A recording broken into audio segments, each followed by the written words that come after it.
Okay, now it's hopefully being recorded. You see it, no? Yeah, okay. Yep. Cool, thank you.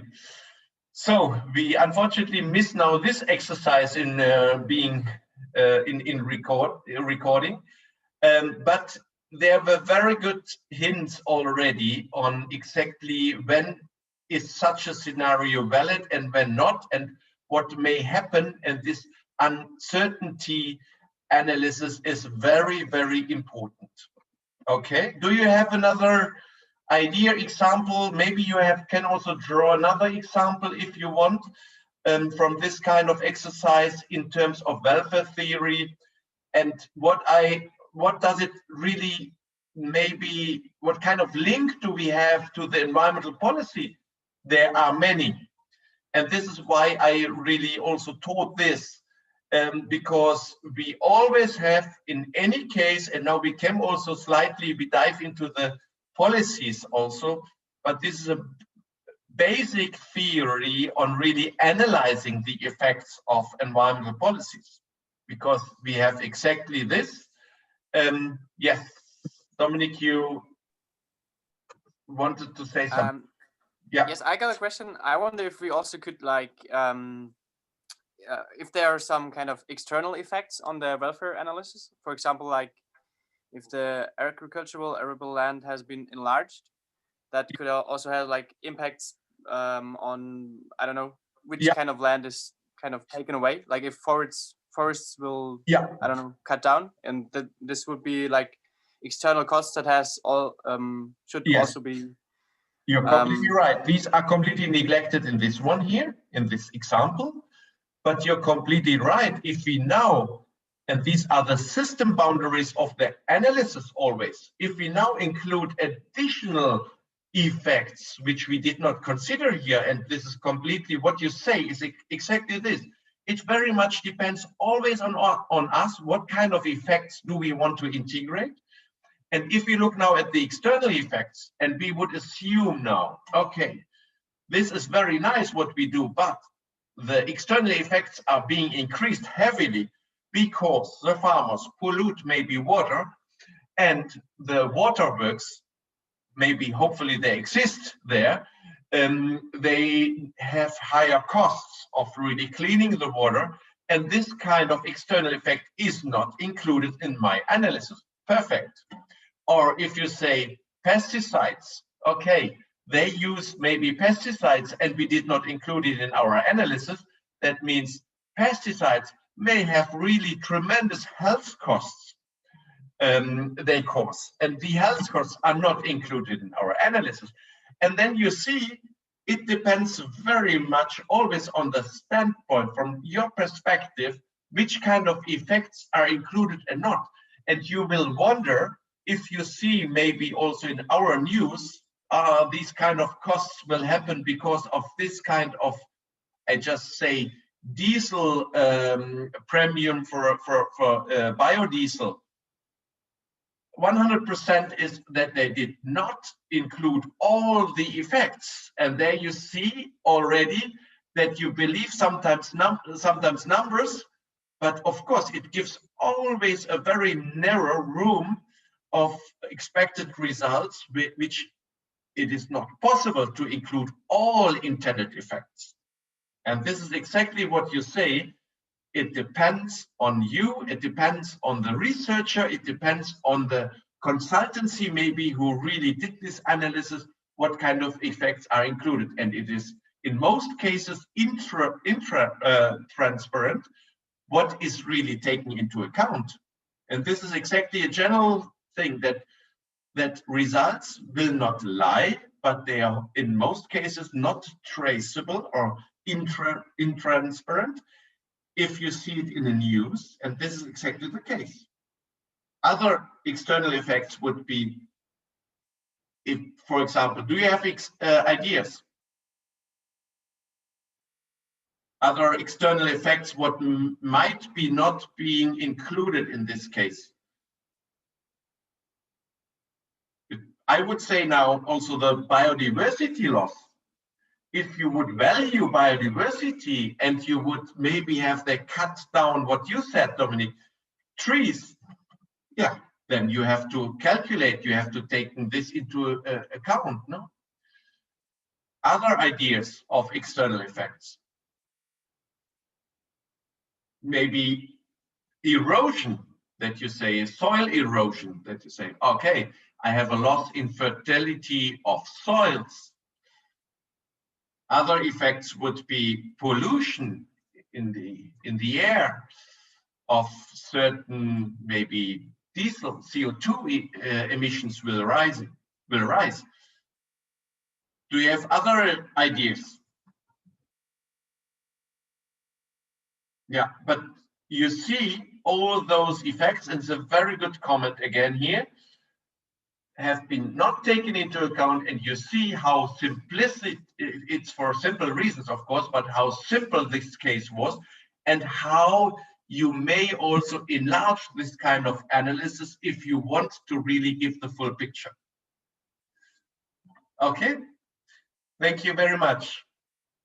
Is there any other comment, idea? Not? Okay, okay, there's another chat hand.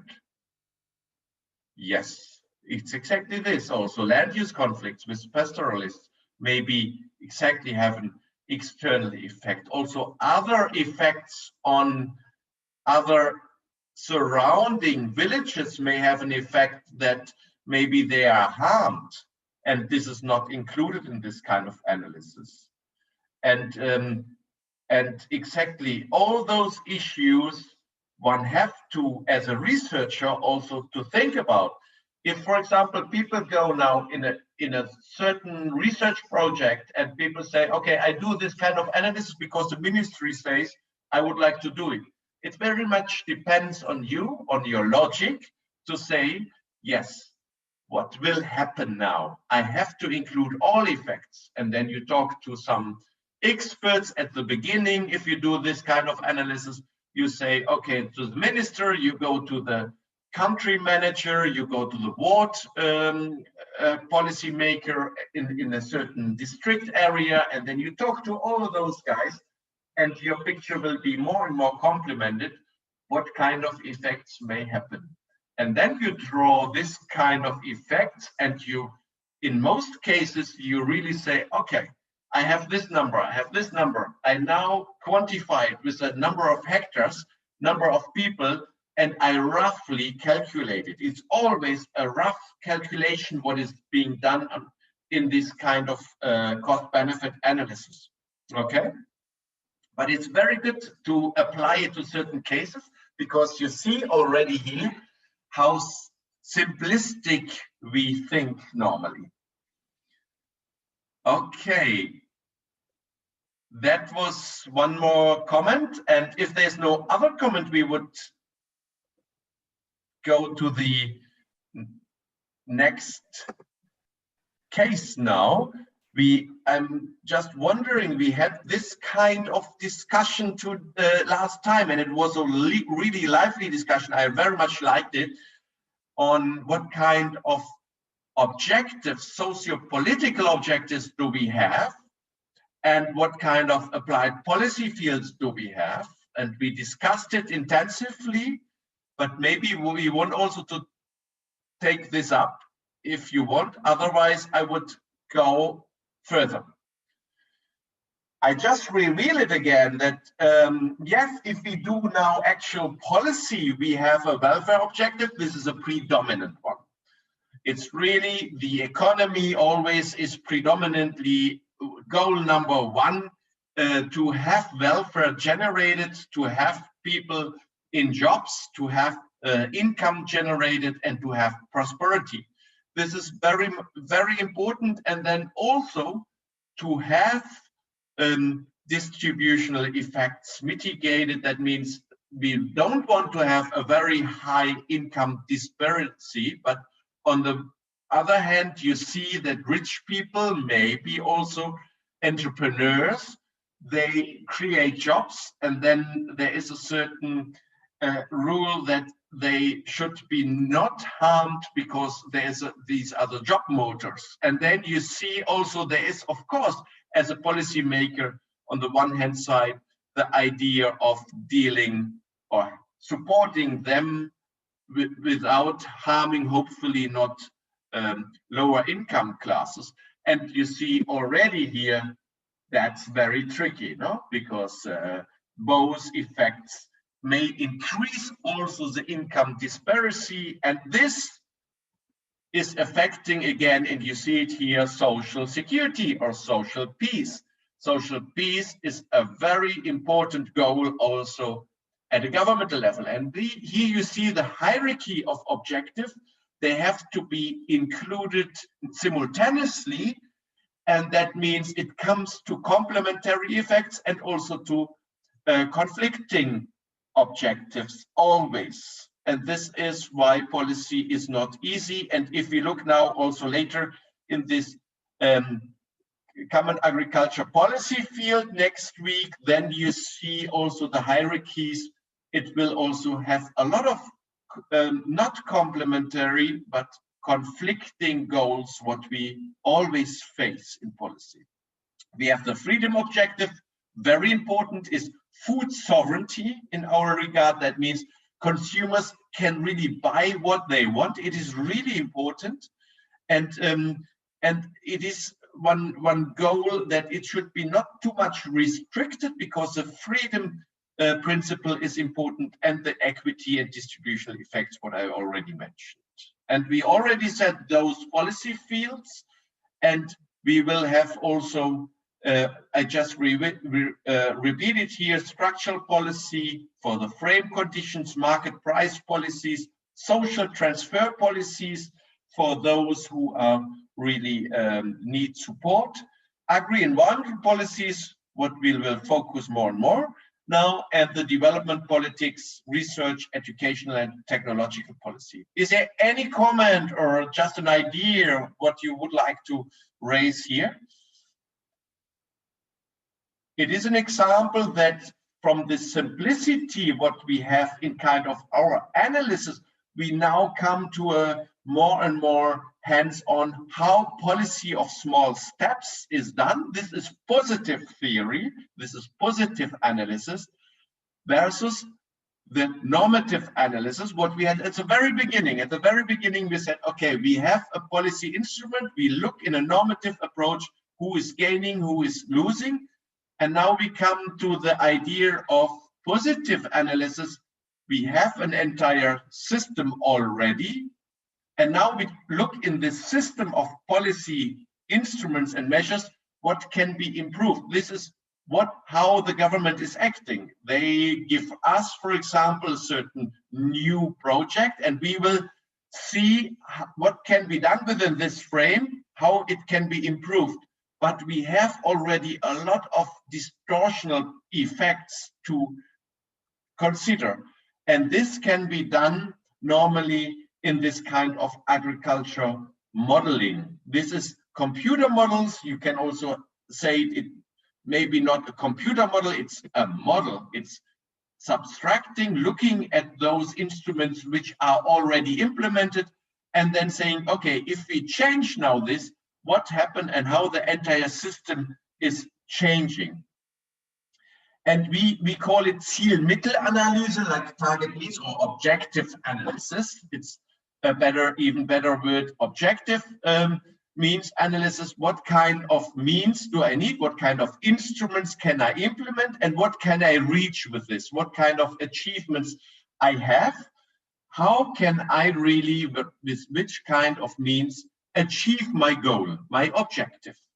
And this is, one is this cost impact analysis or the cost benefit analysis. And what we already had is in cost benefit analysis, you remember maybe the benefit is really hard in sometimes to monetize, because in many cases, we can say, what is the benefit now of people? What is the benefit of a region? What is in terms of leisure?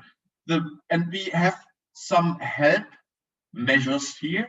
And this is a hedonic principle we had, and also maybe willingness to pay analysis that we can derive, and we try to monetize the benefit, but it is not in all cases possible, and it is not easy to do so. And it's again a gross calculation in most cases. Therefore, we have this more easy way, is cost impact analysis, that we look only at the cost side and we look at the goal to be achieved. That is what we are doing. This is a general achievement of the objective within the frame of regulatory law based on our constitution according to the criteria of the system conformity. When can we interfere is a big question. As a government, we cannot always interfere if we want. We have certain rules for it, and we come to this also. We cannot say, okay, now I want to have it differently. We have to act according to our constitution, and only in certain cases we can interfere. And we should not interfere too much, because then we harm also the social market system, and then we, in most cases, harm also our welfare or our prosperity, what a government would like to achieve. And the analysis of this impact is of pre-selected measures is here the case, and we combine this in this analytically, in these combinations, and we look of how we do it. I will explain now how we do it in the following with a certain example, that you have also an idea of how it is being done in that it is not only a theory what I explain here. And this is what is being done here is this simulation of policy instruments in this frame, and we call it positive analysis. I just repeat it here because this big distinction you should remember, that there is this normative analysis and this positive analysis. Positive is describing the real world, introducing new policies and looking at the effects. And then cost benefit, and then cost impact analysis. These general structure you should have in mind. And this is of course done at the EU Commissioner level. Normally there is regulations for this impact assessments, and this is a regulation. That means it is an obligatory process at a government level. If you intend to do new policy instruments, you have to undergo a certain impact assessment, and this impact assessment is obligatory at an EU Commission level, at EU level, or also at a governmental level. You can say as a party, okay, I want to introduce this new tax. You cannot just do it, you have to undergo an impact assessment. And impact assessment is exactly those people like us sit together and we try to do this analysis. We explain the policy, what happened, and then the policy is acting accordingly. And this is part of the policy decision process. Okay?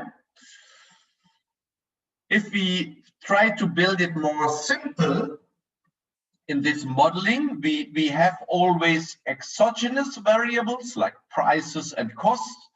We have then interdependencies in terms of our model approach, provision of protein, livestock. That means also activities within the economy that are intermediate steps. I tell you, for example, one example, that we have a premium of wheat for the farmers, but this has also an effect on the fattening processes within the agriculture sector. And this has again an effect on endogenous variables on farmers' income. That means there are also intermediate steps to take into account.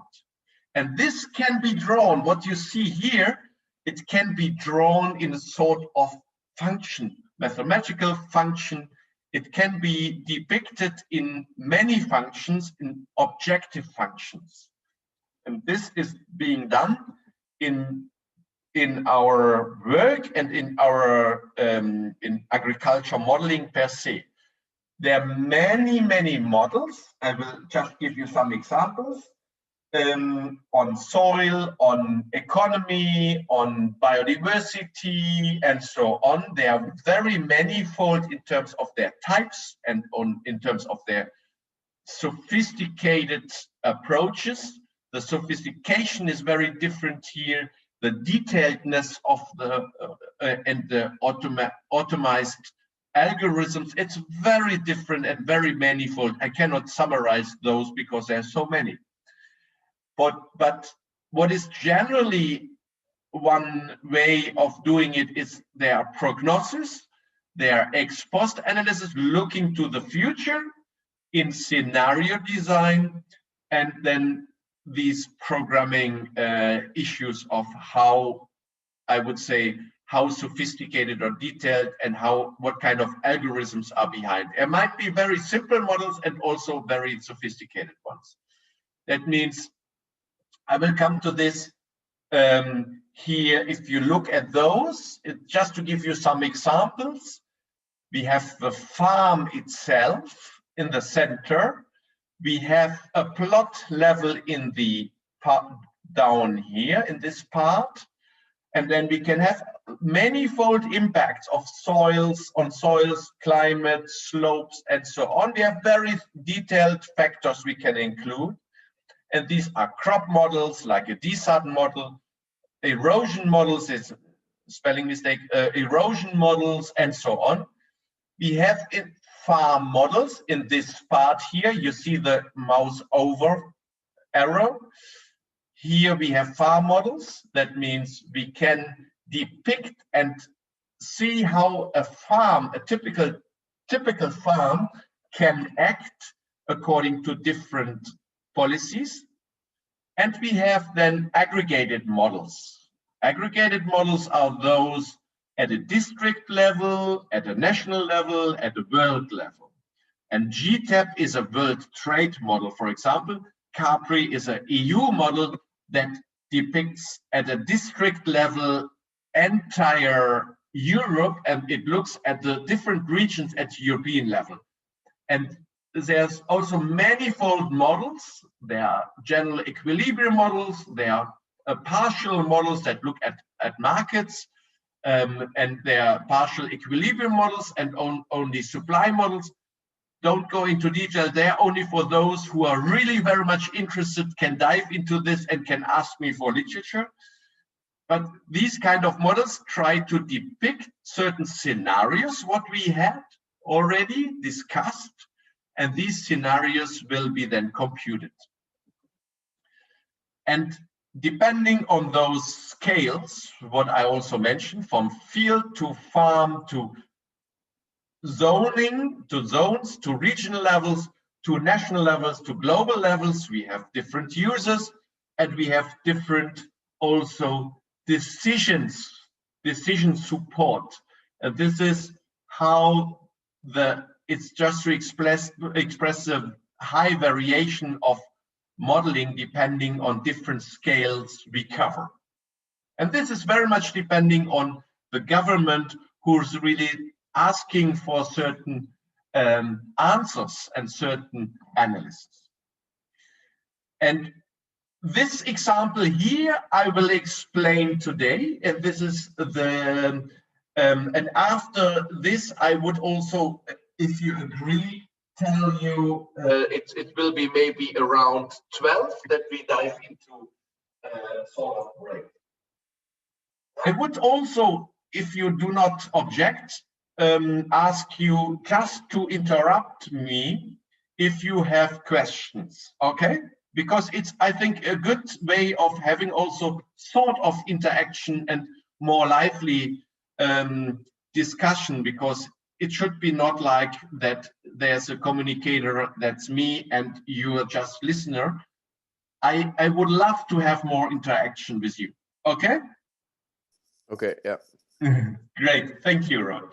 So, and you see this kind of exercise here, you see Germany, and you see the districts, these are the regions, and it is according the national accountings, all the different statistics that do exist at this level will be put in sort of input-output matrices.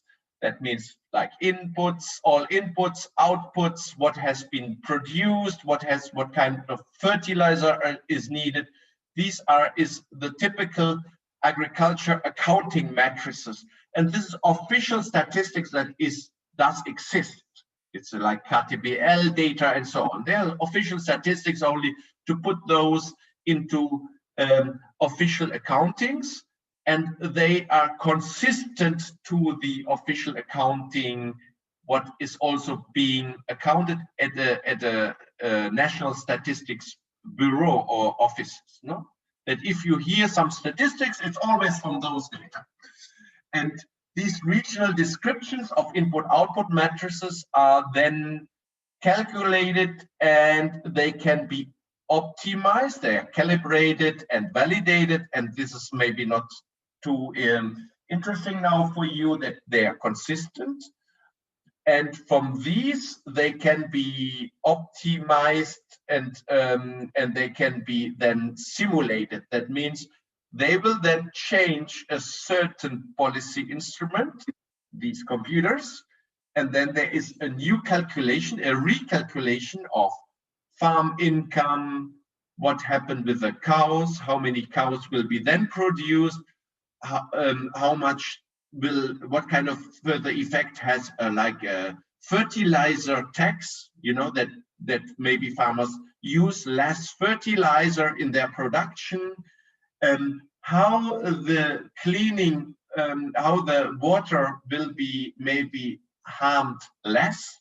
That means nitrate pollution will be decreased, and all this can be, with coupled components of this model, can be calculated. And these are then there is a reference scenario, what you see in terms at the result level, and there is an alternative. It's a scenario 1 and a scenario 2. And then you see, okay, is the scenario 1 or the scenario 2 better? Is it preferable?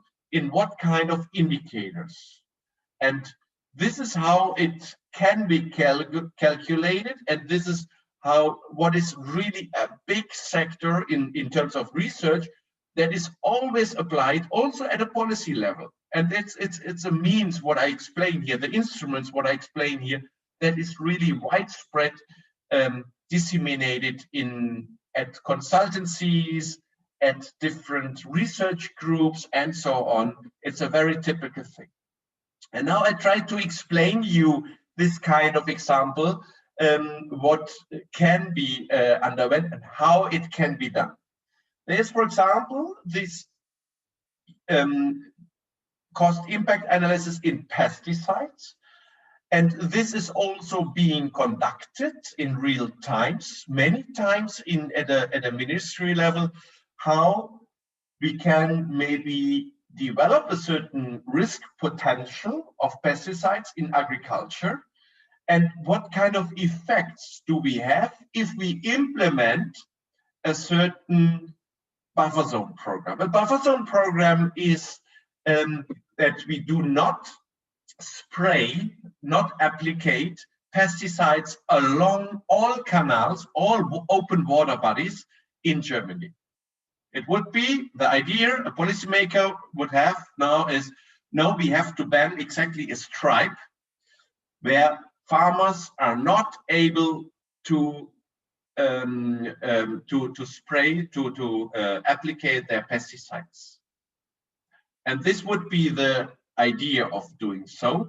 There is a clip, but what we discovered is we cannot see it then. What is a buffer zone? And a buffer zone is a stripe where you have different vegetation. It is not used anymore. It hinders leaching into the open water bodies. That means pesticides and also other nitrate and so on will be at least mitigated, this leaching effect.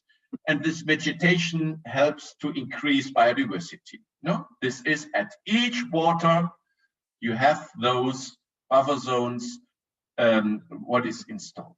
And there was, and you maybe remember this, some of you, these are former ministers Schmidt from the Agriculture Minister and Hendricks from the Ministry of Environmental Protection.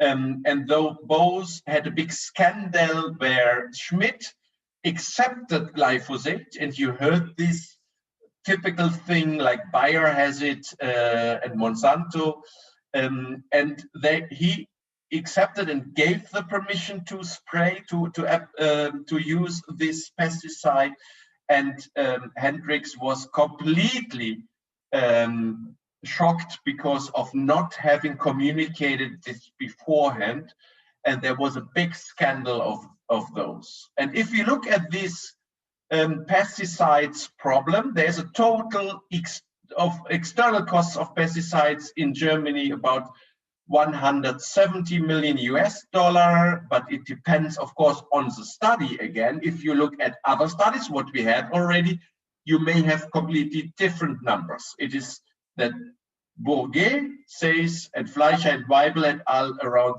170 million US dollar, 1.4 billion US dollar for glyphosate at EU level. You see, the costs are quite high, and the question is how we can really mitigate it. Sorry, Professor. Yeah. So when you're talking about external costs, does that mean like the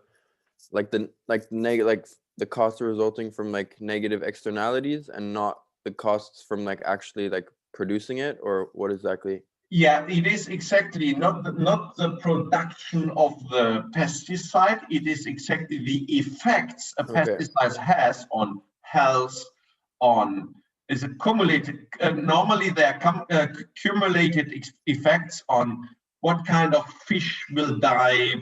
What are the health effects on nutrition for human beings? What are the health costs involved, and so on and so on. These are accumulated cost-benefit analysis, but if you look at those in the literature, there is very, very little on this. It's quite interesting that it is quite hard, and because it's also immediately heavily discussed, of course, it's quite hard to come with a lot of cost items on those issues. And if you're interested in, just look around and look at quantitative analysis on external effects of pesticides. This is to answer your question. There are very little, but behind these numbers, you see these are the accumulated effects. There are many effects which have been accumulated there. Yeah, but it seems like it could be kind of expensive to like trace back the true external cost of some pesticides, you know, and maybe there's not like incentive to like really go down that chain of effects, you know. Exactly, and how to do those is maybe with a pesticide tax. That tax is maybe really decreasing it. That means the farmers say, okay, pesticides is not only 50 euros, it's now 100. Okay, now I have really to reduce my costs. No, that would be one idea of doing so. But there's lobbyists of doing so, and there is also a certain benefit from pesticides. Although it's harming, but the benefit is really that that it is also possible to have the yield stabilized, the yield also guaranteed, and with all other negative effects, we do not have to discuss it here. No, of course there are huge negative effects. No. But there is also a clear, of course, benefit for farmers to use it. And yeah, to lower this kind of cost, this is agroecology, for example, to say, yes, we have also different production systems.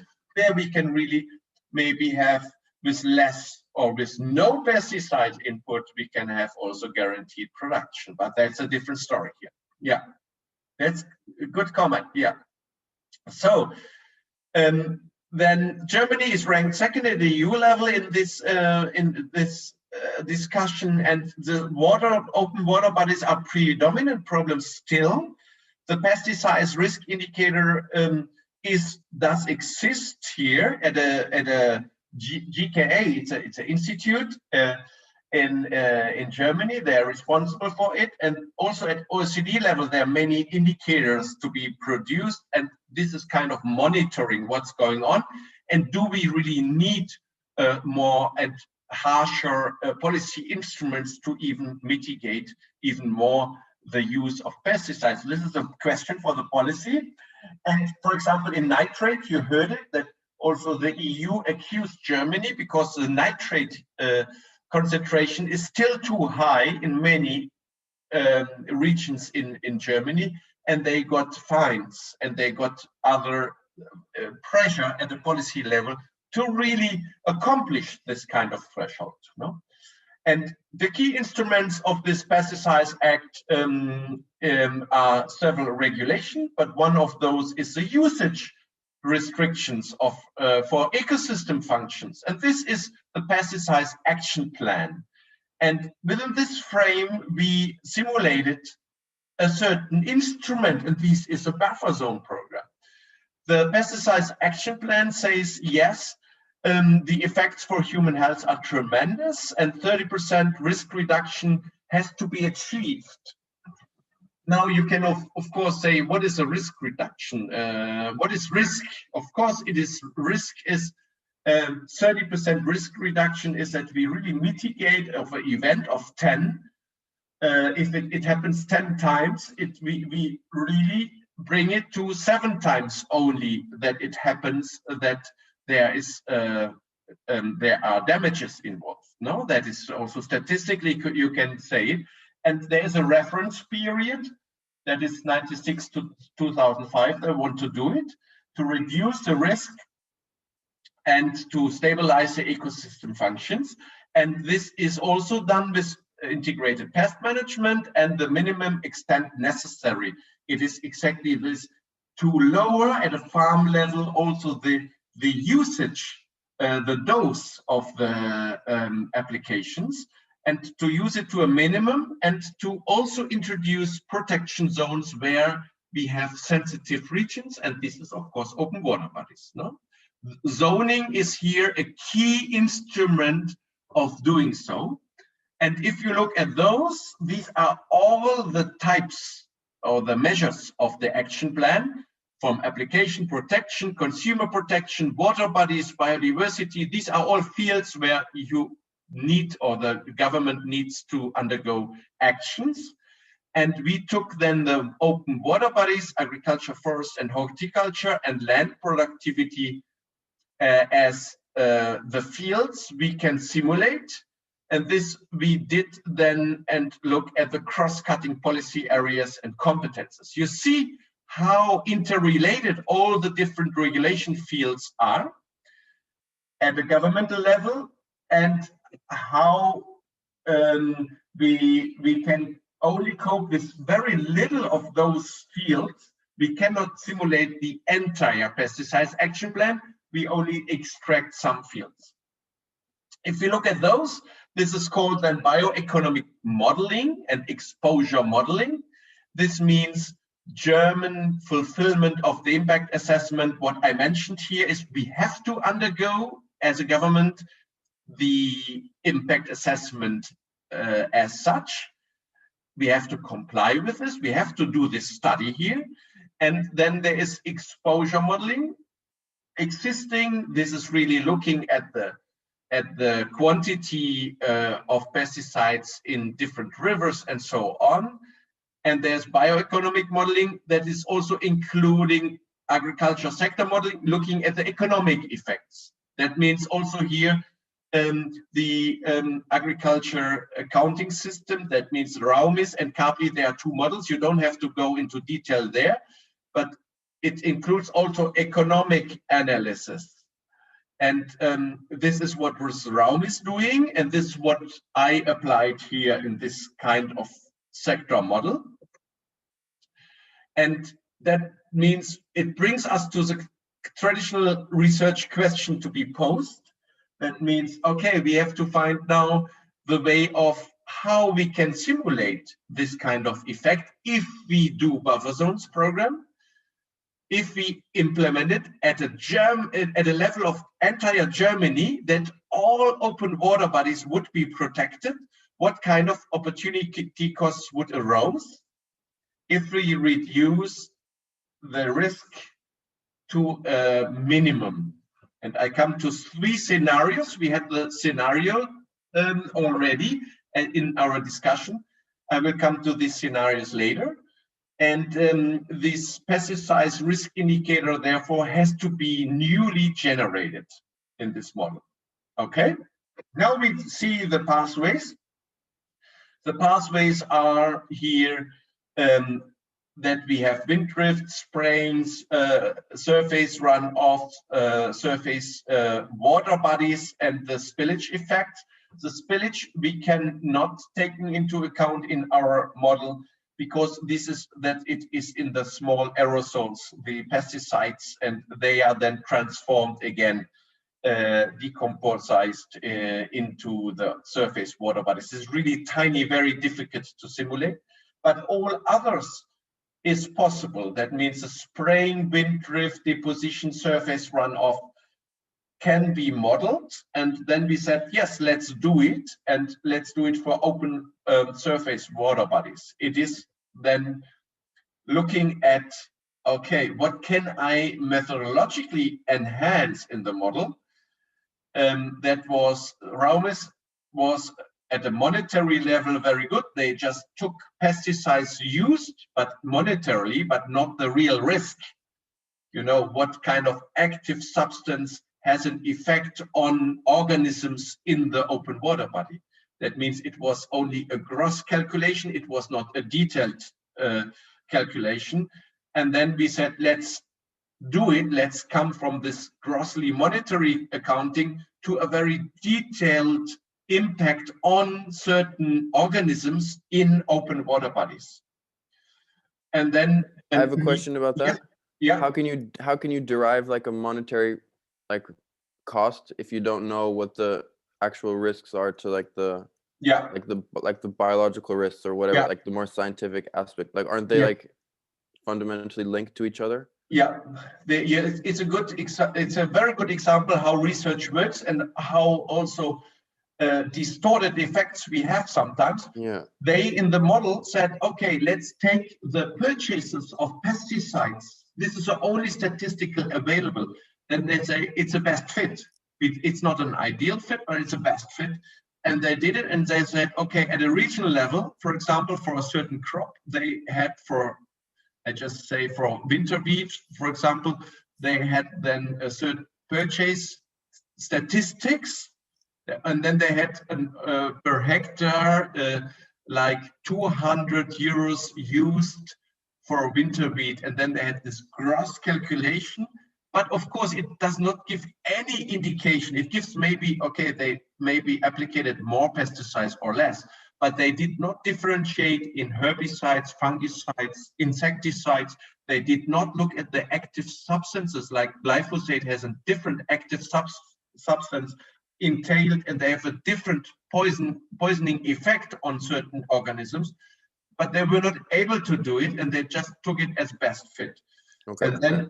And then we said, okay, how can we improve it? Yes, we can improve it by, of course, having more information, but then the capacity to bring all the different information together, I explain later, but it was exactly this thing. How can we detail? How can we have a more detailed effect on risk exposure on organisms in open water bodies? And exactly the reason was it was a best fit, and the people had no time and money to do it in more detail. Yeah. And this was also part of a PhD study. No, that is exactly what is normally underwent then in this kind of research. No, so new regionalization method has been done for this ecotoxicological risk, and I will come to this information what has been added later, Robert. Yeah. And then newly assessed opportunity costs. That means if we intend to do it, if we have a mitigation of risk, what kind of economic effects can we expect? This is a monitoring indicators of the ministry of the BML. That is a action plan, and you see what kind of measures we can cover. And we can cover exactly those red ones. We worked in the Synops model. It's a for risk exposure a model that I cannot handle it. It was calculated by another Institute. It is ratio of unfulfillment of minimum extent necessary. We were able to really say, if we reduce it to a minimum possible, what kind of effects does it have based on a survey it was available. And we had the water protection. These are the target indicators of this action plan from the government, and we were able to cover some of them, you see, no?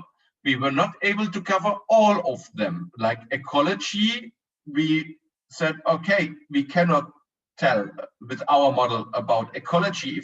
We can only do something on water protection, but not on high nature farmland indicators or something, no? We could not succeed on this indicator. So partly we could exactly cover the indicators from the ministry. And then we said, okay, now we have social, natural, and policy science. What is strived here? What kind of science is strived here? It is positive economics. It's a positive analysis, what we had. You remember what we had at the beginning, describing real world scenarios and maybe improving intended objectives. We have had then computational supply demand, partial equilibrium. This is part of modeling. And the cost effectiveness analysis, and this is exactly the cost compared to cost benefit. Why not cost benefit? Because benefit is very hard to monetize. We are not able to tell now what kind of monetary effect has it if we have more organisms in the open water bodies. But it's very difficult to monetize. And this is why we have this cost effective analysis. And then we have the ecotoxicological assessment. What I said, we improved it, the assessment process and policy decision-making process involved. Okay, this is exactly what kind of policy science, political sciences, social science, and natural science are all strived, are all touched by this kind of analysis. And then we said, okay, now we have the open water body protection and biodiversity protection associations. We have the ministries involved. We have the perennial riparian boundary strips. This is a buffer zone program of 5 meters in this action plan, and we can simulate it. They say we want to have at least 5 meters of implemented buffer zones. We have the action areas of high risk zoning, what I mentioned, and then we have the distance to target measures at ecosystems related to this is a synops model. Don't go into detail there, I will show it. And the open water perennial riparian boundary strips. They propose exactly this, what we now simulate. And now we have to look in research on the risk, what kind of risk can be covered and what not. You see all these, the red highlighted keywords, and this is covered, and the black ones is not covered. And you see also always it is in research how difficult it is to exactly integrate all effects. You're never able to really have all effects integrated. And if we look at this risk, we have herbicides, insecticides, fungicides. We can also say persistence and lateral factors of the organisms can be in, but we cannot say, for example, I just give here an idea of flora. The fauna, yes, but the flora not. We cannot have effects on humans. We did not include on the groundwater bodies. We did not include soil and terrestrial in the soil effects in the soil. We did not include the air and again human in the impacts. You see, most of them we were able to cover of these effects of risk, pesticides risk, but not all. That means we have to be very clear and precise always on the system boundaries of our analysis and on the limitations. If we go one step further, you see the risk types. we have, of course, the pesticides indicator could, of course, cover everything, but we had to come with acute negative impacts on the indicator organisms. And because acute is really looking at the direct effects of lethal factors when organisms die. And this is just a type of measure, no? It's just, I will come to this later, but it's how can we quantify it? It's very difficult. And then the maximum quantity of diffuse input pesticides, that means diffuse applications with this application machine, how is it called, the spray, spraying of farmers. And we had a realistic worst case scenarios. We said, okay, if they applicate the pesticides with spraying, at least we assume worst case conditions to have leaching into the open water bodies. That means we have also to find a standardized way of really looking at it. That means if we reduce now the risk, we reduce the worst case conditions we assumed. Okay? And how we did it now? That means we have to combine here certain analysis. We have certain components, or like research components, I would say. There was available Neptune. This is a survey of a very detailed survey at a regional level for the use of active substances of farmers. Active substance is one component of the entire pesticide. That means pesticides has several active substances. That means they really documented in the survey each active substance they applied. Very detailed survey of real application of the pesticides, active substances. Then Synops is a model to exactly assess the ecotoxicological component. That means really the active substance, each active substance has been then calculated, and the effect on the organisms in the open water body. It's the ecotoxicological assessment. Then GIS, the geographical information systems, and we were able to, I come to this also, to say which kind of plot in Germany is really reaching the open water body in order to implement this buffer zone, and then Raumis for economic analysis. If you look now on this constellation, we linked it up, the information, and Raumis, what I explained already, has certain districts in Germany, and the statistic is really embedded and implemented in each of these districts.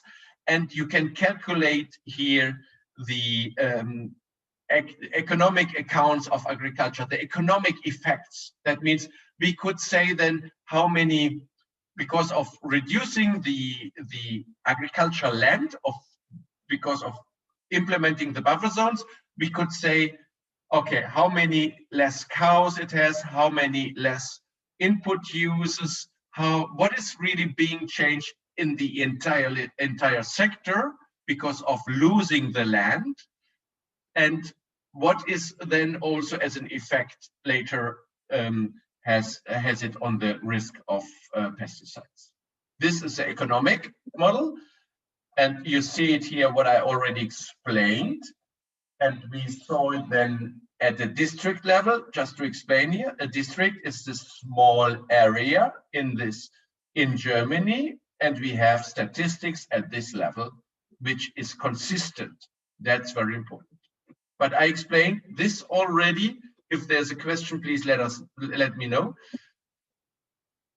And then from this Raumis, we had then the survey, what I explained, and the survey is exactly what I said here already. It's just an indicator on standardized treatment index. It is each active substance has been in this area here, this yellow area has been recorded, has been surveyed with some test farms. These are representative test farms, and the farmers, they really look per crop, what is the use of pesticides and what kind of substances is being used, and this has been recorded, and this is then representative for this entire region. Of course, you can say now it's a best fit, but it's not real world, but it's a best fit, yes. We were really able to differentiate in a region explicit way at a regional level what people used, what farmers used in terms of pesticides. This Neptune survey is this test of use of pesticides, and we had the information and we linked it up with our model Raumes. I will explain later how. And these are the typical, for example, only for potatoes, if we look at the change, typical clusters, soil climate clusters, and according to those, has been transferred, the information. And then we looked at the Synops model, and the Synops model is really looking at the biological risk. That means you see here for wine, each active substance in this table, and then a certain indice, and this indice looked at the herbicides, pesticides, and insecticides, and it was summed up then of all three on per active substance, and this is a Wirkstoff here, the active substance. It is exactly for these names of active substances, you have a certain index, and this was a use of the active substance in the certain region. This is done and calculated by standard conditions and adjusted to the site-specific realistic worst-case conditions. And this is, you see here in the Synops, you see the different ways how it can be leached, and they steered the entire model to the realistic worst-case conditions, and then they came up with this index on the biological risk for, and now it comes, the three different indicator organisms. It is Daphnia, it's the algae, and the fish. These were the indicator organisms to have a best fit, to have fish covered, to have algae, and to have also Daphnia. This is a Wasserfloh. It's a very small, tiny animal. What is the English term of Wasserfloh? I don't know. Do you know it? A water flu? I forgot. Yes. Maybe if you have it, you can just write it in the text, in the chat. So now we try to, what I explained, the three components, we try to link it up. That means the assessment from the Neptune to link it up to the Synops information and to weigh it with a production structure that is embedded into the Raumes structure. That means how it was done to show you here. For one winter wheat, for winter wheat hectare in Raumes, we said these are the indices on herbicide, fungicide, insecticides. We weighed it according to the Neptune survey, and then we had the biological risk indices, and we combined those in the calculation, and then we were able to calculate not 1 hectare winter wheat risk, but maybe in this district it is 10,000 hectare, and we were able to build the sum here on the risk potential for winter wheat, and then we could not say only winter wheat, we could also say, we could sum it up with summer wheat, we could also with rape, with all other crops, and we could really build the entire risk at a regional level, including all different crop types. And this was a simply additive, multiplicative, but also functional assessment that has been undertaken. And with this, we have one biological risk indicator per region. So you see here the different types of biological risk in the as one result, as one example. And now, as a last step, we had to bring the GIS into the entire game. That means we had to calculate, and please have a look at those. This is a buffer zone, this is a canal. We had claimed from the policy 5 meters, and we said, okay, we can do it, maybe 3 meters, 5 meters, 6 meters, 30 meters, 50 meters. We will have different scenarios, not only 5 meters, but different scenarios, because we want to just look at the effects. And we can then look for each buffer width, we can look at the economic effects. But what is here economic effects? It is that the farmers lose their land and they cannot produce any more grassland or crops on this land that is reaching exactly to the water. And they will have an enormous effect of losing land if the water density, if there are many canals, many open water bodies, the more open water bodies and the more this the network of waters in a region is, the more land is of course lost because of this buffer zone. Okay, that's very important to understand. And then they calculated then the ratio from the economic effects and the biological risk, and this is exactly what has been done in a scenario. How much from economic effects do we have in 5 meters buffer zone, and what is the risk reduction potential? That was possible to calculate.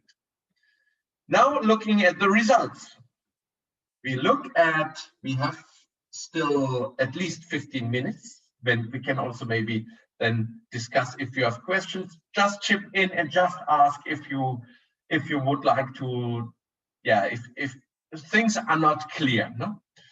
And then you see here from this former, what was also your question, Robert, or was it Daniel? I forgot. In the monetarized pesticide cost, this was previously in the model, and now we detailed our ecotoxicological way of doing it. You see, this is jumping from the monetarized risk.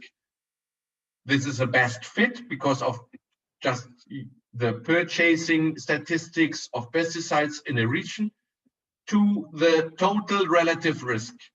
You see, there is a shift. And the shift is that in this part here, where you have mainly crops, agriculture crops, field crops like wheat and so on, it was overestimated, the risk. And now we come to the real risk, a better risk, that is, for example, here in Hamburg, Altes Land, where a lot of apples stand. Here you see along the River Rhine, where you have a lot of vineyards. And here you have in other regions also fruits. That means this is a real high potential of risk, and it is less in the type of where you have field crops. That is a clear, better information on the biological risk of all crops in a summary, in a summed up at a regional level. And now I show you the contributions of each of those influencing factors, how it was calculated. It's a sensitivity analysis. That means if you look at the overall risk, how soil type contributed to the risk. From 0 to 12%, the relative sensitivity of soil type is exactly in those areas. It's logic, where you have hilly zones, where you have small mountains, there you have generally a higher sensitivity, no, on the soil type, sorry, it was not on the slope, it was on soil type. It is where you have maybe more sandy soils, there is generally a higher risk if you have maybe also not how do you call those soils? Sorry, I'm not a soil expert. There you have glaze, the glaze.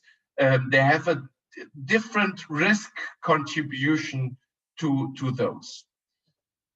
If you look at the precipitation effects, that means an average precipitation at an annual level, you see the risk contribution due to a different rainfall areas with heavy rain events that has been recorded here and contributed.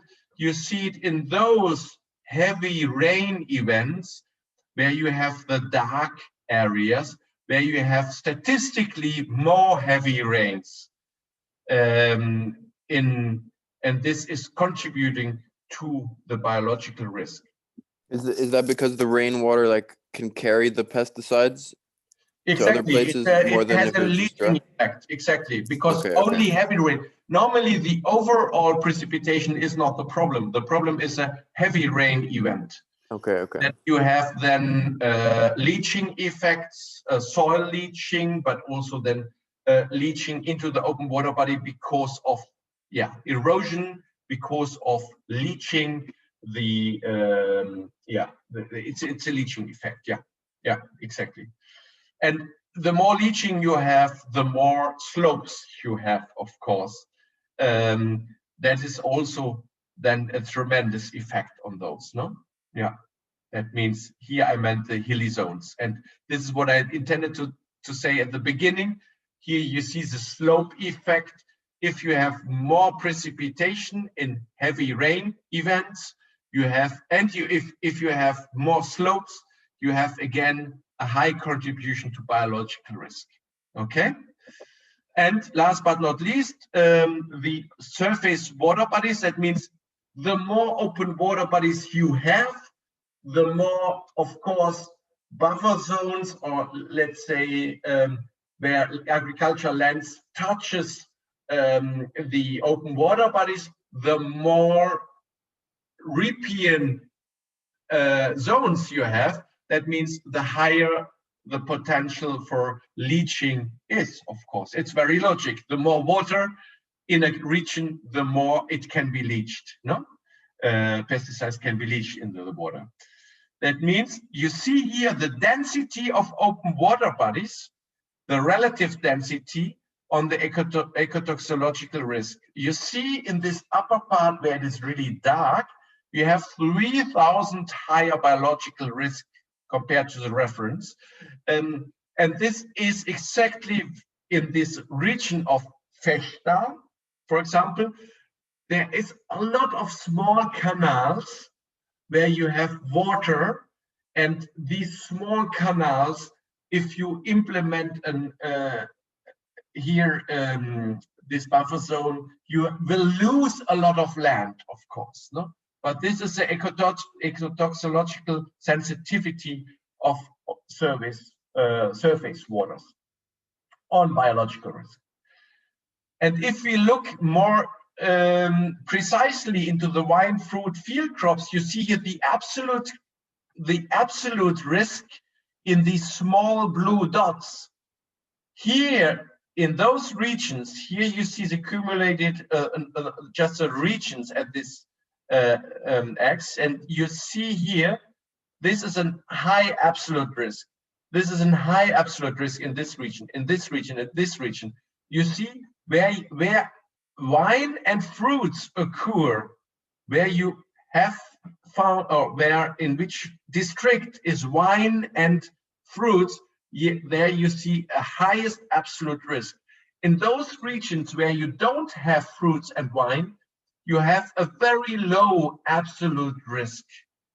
Okay, this is part of the results, and these are where you have majorly the field crops like winter wheat, rape, and all those. There you have very low absolute risk indices, only high if you have, that's the real problem is wine, and fruits. Okay, this is just to cluster those now and to differentiate the overall biological risk according to different regions and to different fruit groups or crop groups. If you look at those, you see here here you saw the overall, and here you see the group of arable cropland, wine, fruits, and vegetables. Okay, if we look at those again, you see the risk contributions from total risk here to the arable cropland, the wine, the fruits, and the vegetables. You see very different pictures if you look at different groups of crops. If we go one step further, you see in the hypothetical total risk of aggregates, you see wine, fruits have more or less the same risk potential of 41 and 43%. And then vegetables also high, potatoes is high, pulses is relatively low already, and cereals only 3%. You see, we have the biggest problem of pesticides. Wait, sir, I have a question about that, yep. Just to complete my understanding. Yeah. So is like, why, could you answer like just like in one or two short sentences, like why wine and fruit are more like susceptible to risk? Is it because they're worth more, or like? No, it is because they spray more in terms of quantity. Oh, okay. So okay. They have a lot of different spraying activities, but on top of this, they have also different active substances applied. That means a special attention to the insecticides, for example. They have to spray, and this is a lot more. The biological risk is a lot higher than if you do it if you have pesticides for winter wheat. There you see that we were able to exactly tailor our biological risk, and we could say we can consider active substances. That means the active substances, that these are the substances in one pesticide, they're a lot more damaging the organisms in open water body than only winter wheat pesticides. Because winter wheat pesticides, if I would be an expert, would say, but it's nearly neglectable what kind of problems we have with pesticides, because it's only 3% the total cereals are contributing to the overall biological risk in open water body compared to the wine and fruits. That means I would say as an expert, look at the fruits and wine vineyards. That's exactly what's the real problem, and look not too much in the cereals, no. Couldn't you simplification, say then, no? But it's what, yeah. Couldn't you say then, instead of having this chart in terms of like fruit and wine, wouldn't it make more sense to have it in terms of like the specific pesticide that was like used on fruits and wine? You're completely right. This is the intention to do it, but you cannot express it here in the detailedness. Yeah, I guess. This is this here, what you say. This is a total absolute biological risk. You see, here's a real problem, no? It's wine and fruits, but to be honest, where the cereals here, the cereals you would have here in those regions, very low absolute risk. I would say it's not the real problem. It's of course a problem, and we do not account now terrestrial biological risk and all this. No, the worms and all this. It is not counted in the soils. This biological risk is only water. No, it's only a small area which I try to demonstrate here. But of course, you're completely right. It would be better to have a more detailed illustration. Okay, no, I get it. Thank you. Okay. So if we now look at those, we have agriculture modeling involved now, the conversion rates of the total agriculture land lost. And now it's getting really interesting, because having different water densities in each of those districts, you see here's a very high loss of agricultural land. Here's a very low. It depends because you have less water here, open water bodies, than here. That means if we look at the agricultural land, but it's only the agricultural land that was touching, was driving the water, open water body that has been converted to fallow land, to not used land, and a vegetation has been planted. You know, it's a shrubs and all this has been planted on those strips. If you look at those, there is a loss in Sachsen, in Rhineland, Palatine, in those federal states, that is very different. That means each of those states lose differently, have a different share of agricultural land lost. That means you see the effect of buffer zones is in each federal state very different. Here in Bayern, you see, if you look in Bayern, you have nearly 2% of lost land. That's very high in overall, because it's a big one, it's a big state. It is nearly 100,000 hectares you lose if we would implement this buffer zone program. Here is the same to Lower Saxony, because the density of water is comparatively to Bavaria higher. And here you have in Schleswig-Holstein, 6.7% of agricultural land you would lose if you would do the buffer zone strip of, and now I forgot to explain you a detail of 30 meters. It's just to explain you the effect. If we would have 30 meters buffer zone, then you would lose exactly this kind of share of total agricultural land, and it would have a tremendous effect.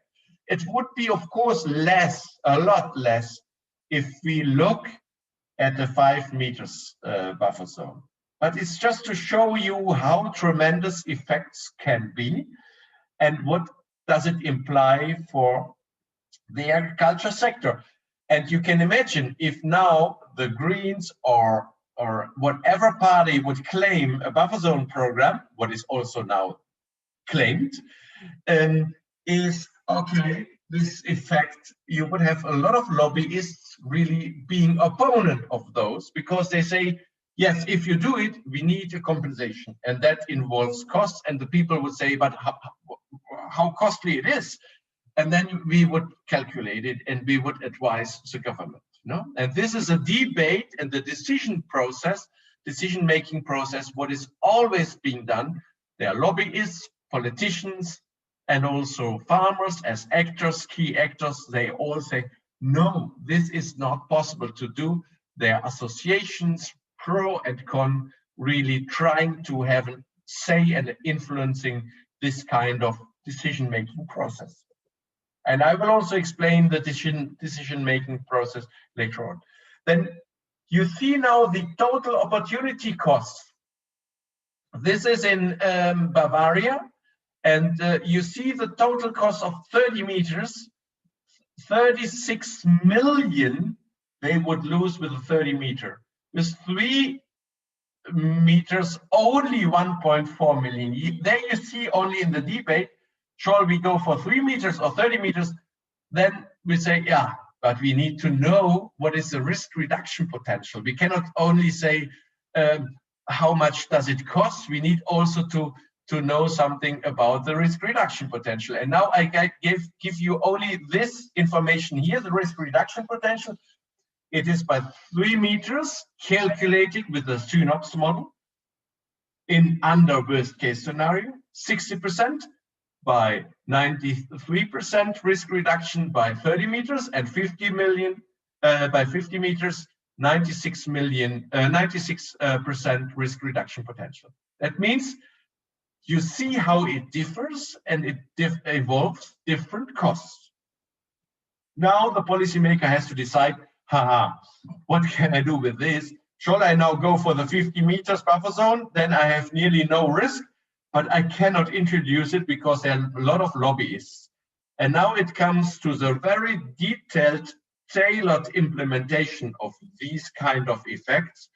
And it might be then, and now it comes that we have to vary, of course, we have to tailor each measure according to the sensitivity of the region. This is zoning, that we say only in those regions where it's a very high risk, we maybe go for the 50 meters, but in others we see it's enough 3 meters.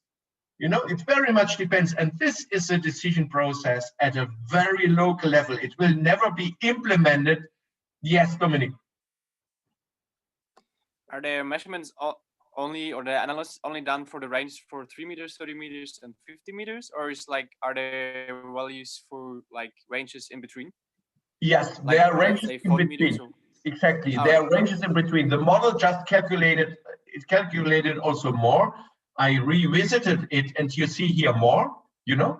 Now you see 3 meters, 6 meters, 9 meters, 12 meters, 50 meters. All right. It's the same scenario. You could even go more in a continuous way. That would be even better. And then you could draw and assess also a function, you know. You could also assess a function. But what is really neglected totally, is maybe the need at a local level, that the program cannot now compute the need at a local level, how sensitive the region is, you know. And now it comes into the real implementation will not be done like this. The real implementation will be done at a very local level, because at EU level, we come to this also, they implement it at a very local level, at state level, but also even more local. And then they designed, it's called cool-up programs. They design then very specific, tailored programs that really have consider the specifics of the entire region. It will be never implemented like this. It is just showing how much it would cost at a top level, at a national level, and then clustering it down or classifying it at a state level and at an even district level. We could now, this is a state level, but we could now also show it at a district level, but it's just to show you the effects. And the real implementation we will see next lecture, but it is interesting because it shows really how it is implemented then at a local, very local level, and how much cost it involves. And now the question for the policymaker is a lot more: how much risk reduction do I want compared to the costs I have to compensate to the agriculture sector? And this compensation we had, is it, for example, Kaldor-Hicks and Pareto? You have it. Can we really have losers? Yes or no? In most cases, we don't have it in Germany because they are lobbyists. But Kaldor-Hicks would say, according to the criteria, oh, of course, we can really have the losers. These are the farmers. They have less income. But the winners, that is maybe the waterworks, they have less costs because of filtering pesticides or biological costs. They have to compensate, maybe the government, they have to compensate those because, or the waterworks have to compensate those waterworks because the waterworks pay farmers an amount in order to have compensated the income loss. Okay, that would be an ideal situation, Pareto or Kaldor-Hicks, what we said, what can be discussed. And you see now the ratio here in this part down, 1 point risk reduction would cost 0.4 million or nearly 8 million in this, or 2.7 million or 3.9 million. And this is a cost impact analysis. It is what does it cost to reduce by 1%? And it is now the objective of the policy now really to decide on how much risk reduction they want to achieve and with which kind of measure. The measure would be here 3 meters, 9 meters, 12 meters, 15 meters, or it could be also a complete different method, measure. It could be also a tax on pesticides, you know? It could be also a different instrument, of course. It is just to show you one instrument here. And now the positive analysis, how can I reach with which kind of instrument, like a tax on pesticides as an alternative, how I can really reach the objective of risk reduction in open water bodies.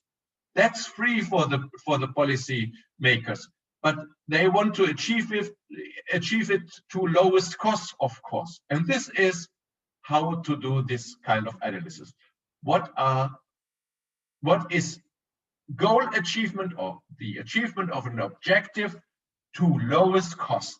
This is the cost effectiveness analysis or cost impact analysis. Okay, this is just to clarify the terms.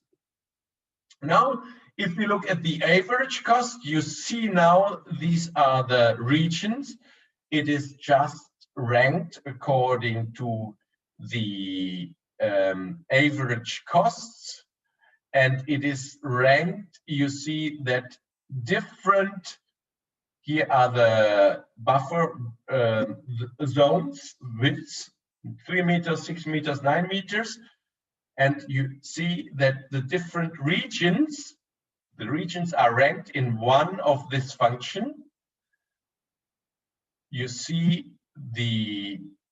for 3 meters, you have ranked costs for each region according to this. That means in the highest, in this district here, with the highest costs evolved, you have average cost of 600, I just say here, 600 costs per hectare with 3 meters in average. You would here with 50 meters buffer zone, that is the highest cost here.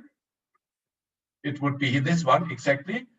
You would have 4,000 average cost in this district if we would apply a 50 meters zoning program in this district here. Okay, that means the reaction of the region in terms of costs is really different. The reaction is very different because of having different production structures and because of having different open water body networks or densities. Just to explain it, now we can dive into the different explanations. You see here, we have now 12, 10. We will go there, it's 3 more slides, and then we have a break, if you agree. Okay? You see, now we can explain it, and we can say, okay, we look now for one scenario. One scenario would be 6 meters. We would have here up to 2,000 costs for one district here. This district, we look at this district and we see, okay, this is a district North Friesland. It is a high loss of land because of a very high density of water. We have a very big drop of milk production and also a related bull fattening reduction. And this is an added value normally in these processes of our agriculture sector. This is why we have high costs. It is not the loss of the land per se, it is then a subsequent reduction of the linked activities, that is fattening and milk production. And this is a real added value loss. Okay? These are the indirect effects the model can cope with, where you normally would say the loss of 1 hectare, okay, This is of course not a lot, but it's a lot if you have coupled activities. And in Steinfurt, you would have the same. And you would here in Traunstein, you would have very little cost because loss of land due to low water density is relatively low. And you have a low loss of land due to high density of settlements. That means there are already a lot of villages and they have already a relatively stable production that also maybe buy fodder from other regions, and also fattening livestock are quite stable, the livestock processes, and is only slight decreases of the crop. It's only really the effect of the crop production, the yield loss, what is considered here. That means each of those regions react completely different. And this is why this kind of analysis can be used already to see how the reaction of the different district is, and that one should give compensation to farmers at a differentiated compensation. That means in the north, maybe you have to pay the farmers a lot more because they have higher losses than in other regions. This is to show you that the regional effects differ a lot. Yes. Fritz says something. Okay. Okay. Oh no, it's why is the risk contribution in northeastern Germany and Lower Saxony that low, although both regions have mostly sandy soils? Yes, there it is more exactly what I said at the beginning. Sorry, I did not consider it. It is more the economic effect here now. It is less the sandy soils, is more to calculate the biological risk. But the economic effects are tremendous different. Okay. Is there any other question? Otherwise, we step one step further. That you see, if we look now in this fattening, what I said, in these coupled activities, you see that milk here in this region, the milk production is heavily reduced. The young beef production is heavily reduced in this reduction. You see, all those are the animal production activities which contribute heavily to the loss of added value, of exactly the economic value. That means it is not only the hectare that is just reduced, it is the coupled activities that is reduced by exactly this kind of activities on animals. And this is a real reason for it. And there you see, if you reduce something, you have a lot of interlinked activities you have to consider as well. And this is why decision-making is not easy, and the complexity of the agriculture sector is very high. And if we intend to do environmental programs or environmental policies, we need to consider a lot more. Dominic, you had a hand? A hand up? Or not anymore? Yeah, just one question. So why is a buffer stripe necessary, for example, at for the livestock production, or because it has less to do with pesticides? Exactly, exactly. It is completely true. It is completely, these are two effects.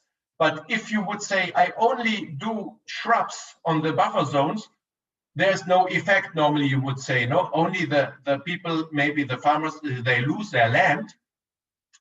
But they don't lose only their land, they lose their land because they produced fodder for the animals.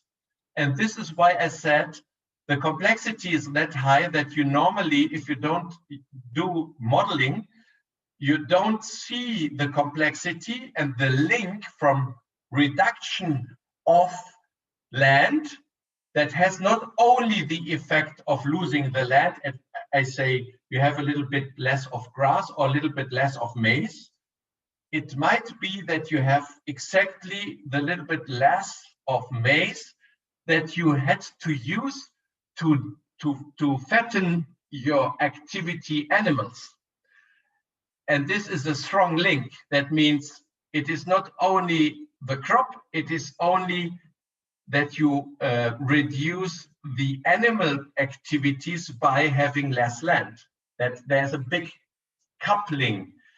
And these interlinkages of from agricultural land to animal activities has an enormous effect, because the farmer has to reduce then, because they have less land, they have to reduce the number of cows, they have to reduce the number of heifer fattening or bull fattening, they have to reduce the number of young or chicks, they have to reduce sheep, goat meat, and so on, because they have less land. And this is the real effect. The real economic effect is that the animal activities has to be reduced by reducing agricultural land. That I wanted to intend. Is it clear? Not really? Yes, all right, thanks. Okay, great. Thank you. Thanks for the question. So, and now the policymaker has to say, wow, that's clearly, I cannot, if I would really intend to do it entirely now for the 6 meter strip for entire Germany, I would have this cost. I would apply it all over Germany to the same extent. And what I meant is really to have a tailored is a lot better. That means if I would tailor it now to only regions with high risk due to wine, fruits, and pesticide fruits, then I would only go into the regions in the second column here. I would have, of course, mitigated heavily the biological risk, and I would evolve a lot less costs. You see it compared to 1.2 million, you would have here only in those regions, then overall costs of 0.6 million. You have all the costs reduced, and this is exactly like it's according to like a subsidiarity principle, act only in those regions where you have a high risk, because in the other regions you don't have to per se apply it to all regions in Germany. You can apply it maybe only in those regions where you have very tremendous high biological risk. And thirdly, you could also do it only in those regions where you have ecologically highly sensitive areas. That would be here in those regions. It would be, this is, I just here superimpose here those regions, the red regions. I designated those areas where is a very high or high sensitivity in terms of biological sensitivity. That means, for example, a lot of open water rivers with nice biodiversity. It's an index. And I superimpose it, and only in those regions here, there is a high biological sensitivity, I apply this region. And you have, again, very different cost structures. It is, again, higher in Saxony because it's highly sensitive, these regions, but a lot less than compared to this production in Rhineland-Pfalz. That means here, the cost structure is always in the scenario very different. It brings me again to the scenario. That means based on the criteria, what you apply, you have different cost structures involved. And again here, you have different costs involved and then different compensation to the farmers to be paid. And in most cases, you will have a compensation involved looking at the CAP scenario, in the Common Agriculture policy scenarios, that we have now eco schemes. You have heard it maybe in the last step of agriculture reform, recently agreed in a couple of weeks ago, that we act now a lot more on the eco schemes. And the eco schemes would be exactly this kind of scenario, ecological related or production related, that we have different criteria to be involved, and that we look exactly to lower the costs, but to act only there we have the problem. And that is exactly in those wine fruit regions, and this is exactly there where we have sensitivity very high. Okay? And ideally, and this is ideally the fourth scenario, it is that you have exactly here a complete modeling of all leaching processes in a very detailed way. But to my knowledge, at this stage, it is not possible at this stage. We have it in very small areas, plot areas. There do exist these attempts, and it is also possible to do so. There are leaching models, but for entire Germany with a full coverage, it is not, to my knowledge, not possible at this stage, because you need a lot of detailed data, and they are in Germany available only very differently according to different attempts, because we have a federal system. Okay, do you have with this regards a question of designating areas, or do we act where the higher risk is, or do we apply it for entire Germany? If not, we can conclude on this, and then we dive into slightly into the, I think, deserved break. In Raumes, we have now improved the model Raumes with a pesticide risk that is more detailed.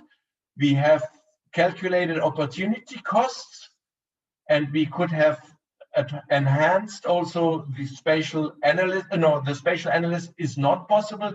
It is a regional analysis what we conducted here.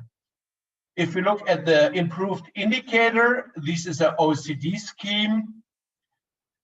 If we judge or if we evaluate indicators, we need certain criteria, and we have a spatial disaggregation achieved. We have activity differentiation done. We have not a time differentiation achieved now. We have improved the quality of the documentation. We have improved the technology and scientifically more grounded analysis. We have improved the state of the art in terms of research, and we have improved, no, we don't know whether this is internationally compatible with other OECD standards. It is our own scenario, what we calculated. And we have implemented modeling. That is always good because it brings scenarios into the game. And we have a more representative picture with a more transparent way of detailedness to be illustrated as an indicator. And we could do now moreover simulations and prognosis of certain scenarios for policy making. And what is not done yet, we have entailed this biological risk that is implicitly a level. It is an index by 50% of this active substance, the organisms are dying. It's just an index of biological risk, but we don't have any reference or threshold involved. We cannot say now from 100% biological risk, 50% would be best. What is the threshold? That is exactly something we are not able to say with this kind of analysis. And this is also more work for biologists on organism analysis. We did more the economic accounting using these organisms as indicators, but we cannot say anything about the threshold. What is the best threshold for biological risk? This is something other experts has to cover. That means we had a substantial contribution to the pesticides action plan. We disaggregated the synops model. We had a trend monitoring involved, and we could evolve the opportunity costs. And the policy coherence in the frame of EPLR, this is the program of environmental programs, could maybe be, in terms of information, available information, be enhanced. But this is a potential only, and we dive into this, the environmental programs, at later stage. With this, I'd like to thank you for the attention, and maybe a very brief small round. You have also literature here. This hands-on example, was it clearly understandable and was it interesting for you? Only if you want to give feedback right now in 30 seconds. You're referring to the hands-on example about the buffer zone and the Yes. pesticide stuff? Yes. I mean, it was a good example. I mean, it was definitely quite loaded with information. And I think some of the aspects I would have to like research a little bit more, but generally I think it was pretty nice. Yeah. To make you understand, it is really to understand the complexity and to come from the theory to really hands-on example on real policies and what has to be considered and how to exactly apply it now. Okay, this is more applying the example from theory towards real policy making. Okay, any other comment? Yeah. So it is very, very interesting to know about this example of real analysis on risk. The question is whether these analyses took place before government launch policy measure of buffer zone, or these analyses are actually developing after the policy maker launched this kind of program. Yeah, it's a very good question, because it is, I'm just thinking in a good answer. This is one analysis that is in parallel, but the real implementation will happen at a very local level. That means they will maybe use this information if they find it somewhere in the publications. That's of course valid, but the real implementation of such a program will happen at a community level, will happen at a district level, steered by the state itself, by the state policy. But the design of the action plan is based on such kind of analysis. That means that the ministry says, okay, let's do something. Okay, we need some more information about how to design it. This is part of it. It's the design at the top level at the national level of this pesticides action plan.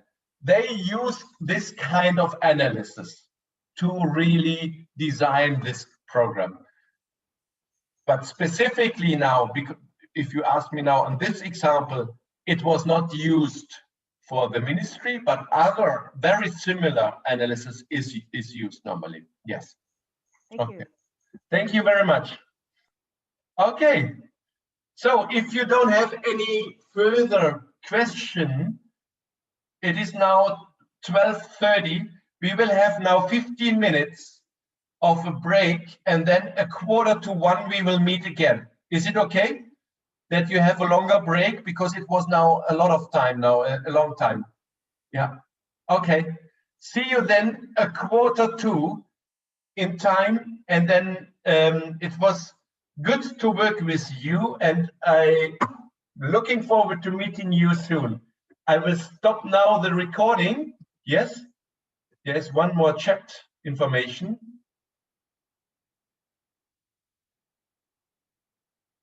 Okay. Okay, there's another comment on the video. We have to find another solution. Okay, thank you very much. Good. I stop now the recording and then we will meet soon.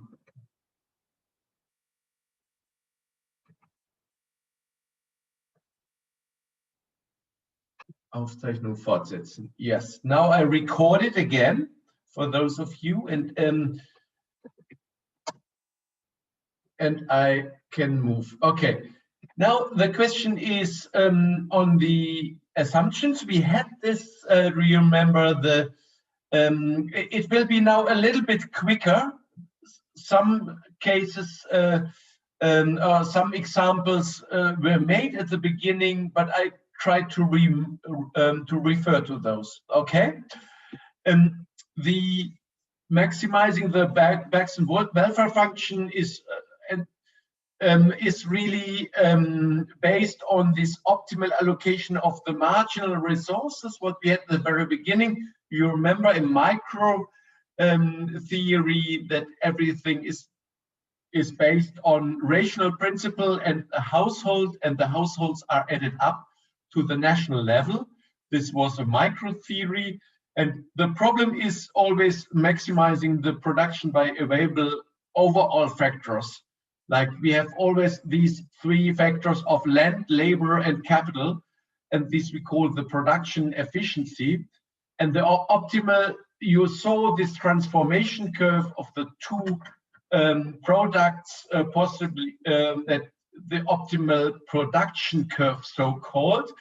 And this is exactly this, how I allocate those factors efficiently at a national level.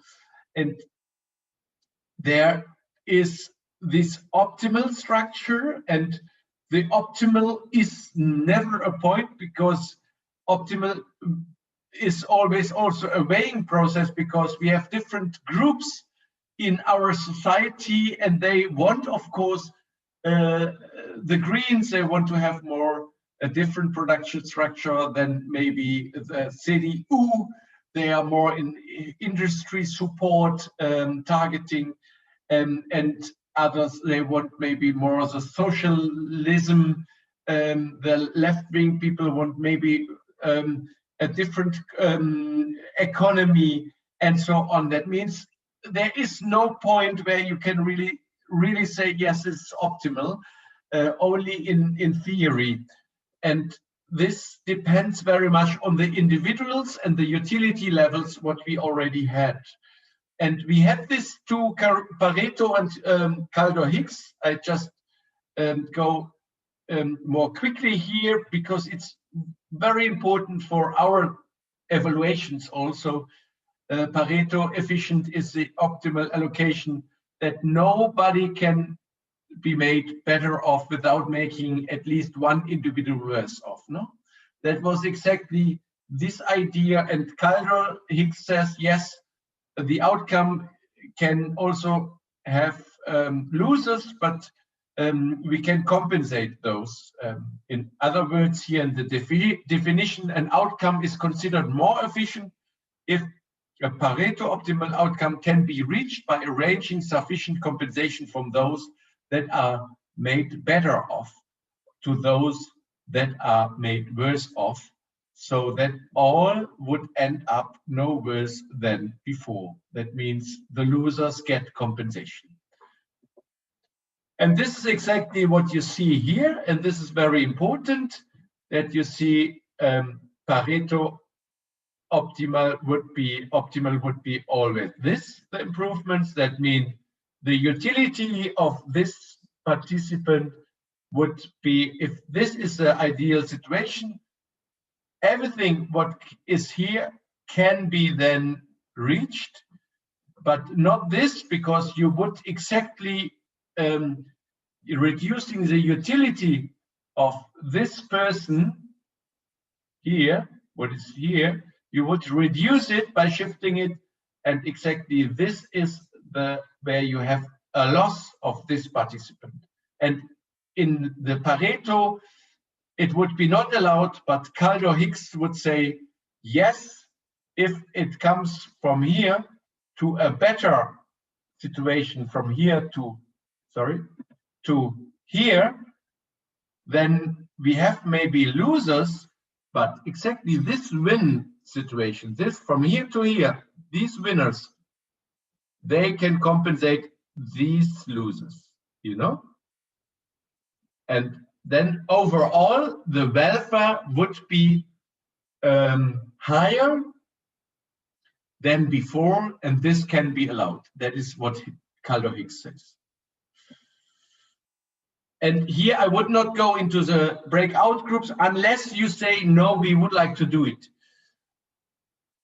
I would go now and say, yes, we had this. When do you think our market mechanisms decreased, and what are the reasons, instrument and cases beyond what says Coase? Have you ever heard about Coase? No? The Coase theory, yeah. I never heard about it. Yeah, maybe, I don't know, but in your own words, you haven't, or you have? Have not. Okay, okay. Yeah. Okay. We will explain later.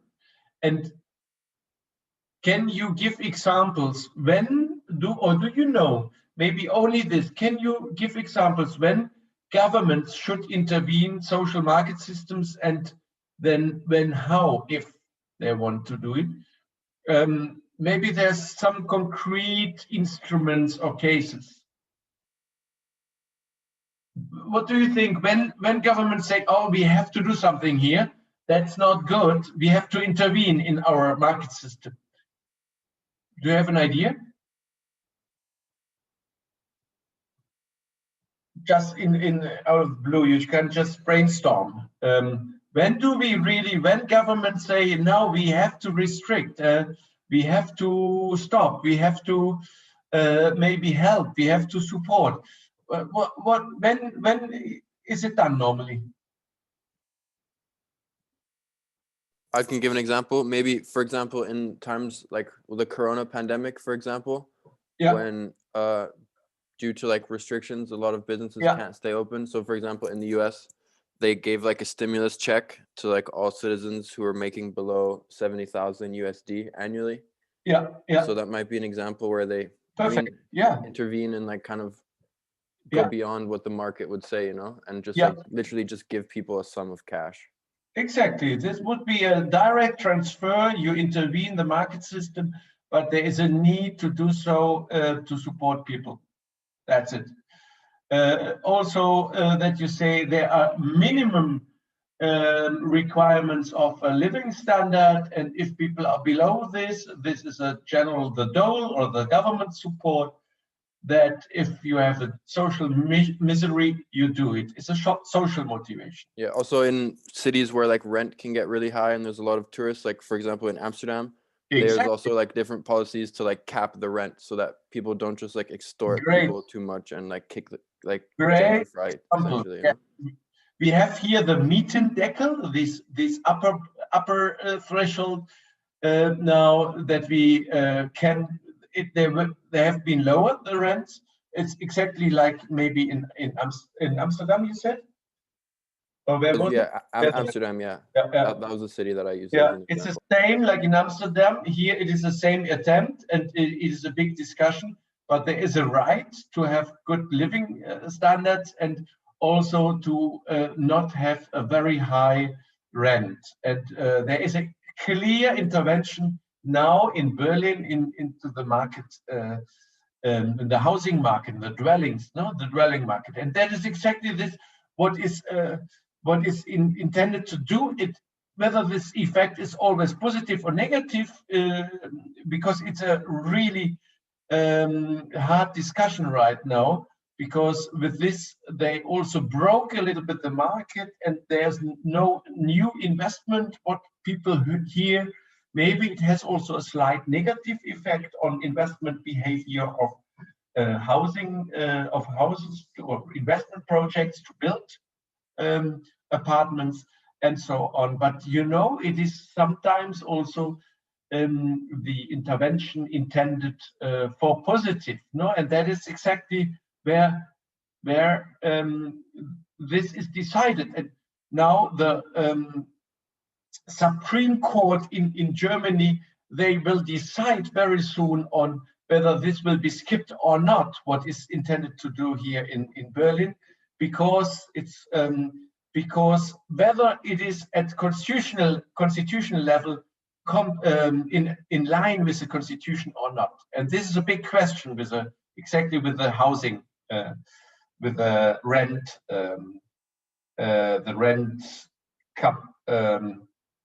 cut, no? Yeah, the upper threshold. Another example. Do you have another example, maybe? Maybe another example might be job security, like yes. Minimum wage. Some countries have, some are not, but or also like unemployment insurance. Yeah, so mostly provided by public sector. Exactly. Social motivations here, and what we heard, if you can recall it at the very beginning, exactly the freedom is very important. That's food sovereignty, for example, consumer sovereignty on the one hand side. On the other is welfare objective, and on the other is social motivations. Security is a big goal. Social peace, what we had, and this is what you said recently, is exactly this, no? We have to guarantee social peace, we have to guarantee a minimum standard of living, and we have to support also poorer people. And this is an intervention, but look at the monopolism also. If markets are distorted because there's only one person who is providing goods and they can increase prices, then there's a cartel, no? The cartel authority really observing it and then also looking for resolutions in the market systems. Then there is a social peace issue. Then there is a freedom issue. Then there is also the regulations of banks. Then there are many regulations also needed and possible in terms of standards, food safety standards, and so on and so on. There are many of those interventions, and they always have a certain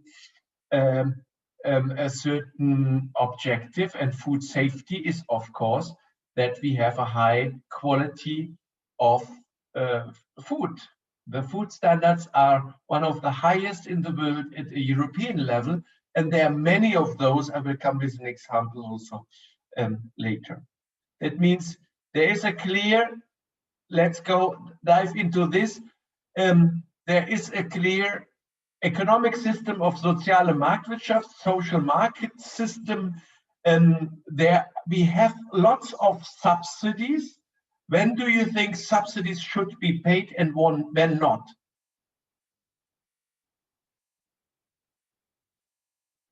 I'd say subsidies, and I'm going to relate it to like environmental things. I would say you pay someone a subsidy when they're doing something that would like have like a net positive effect on the environment, I guess. Mm-hmm.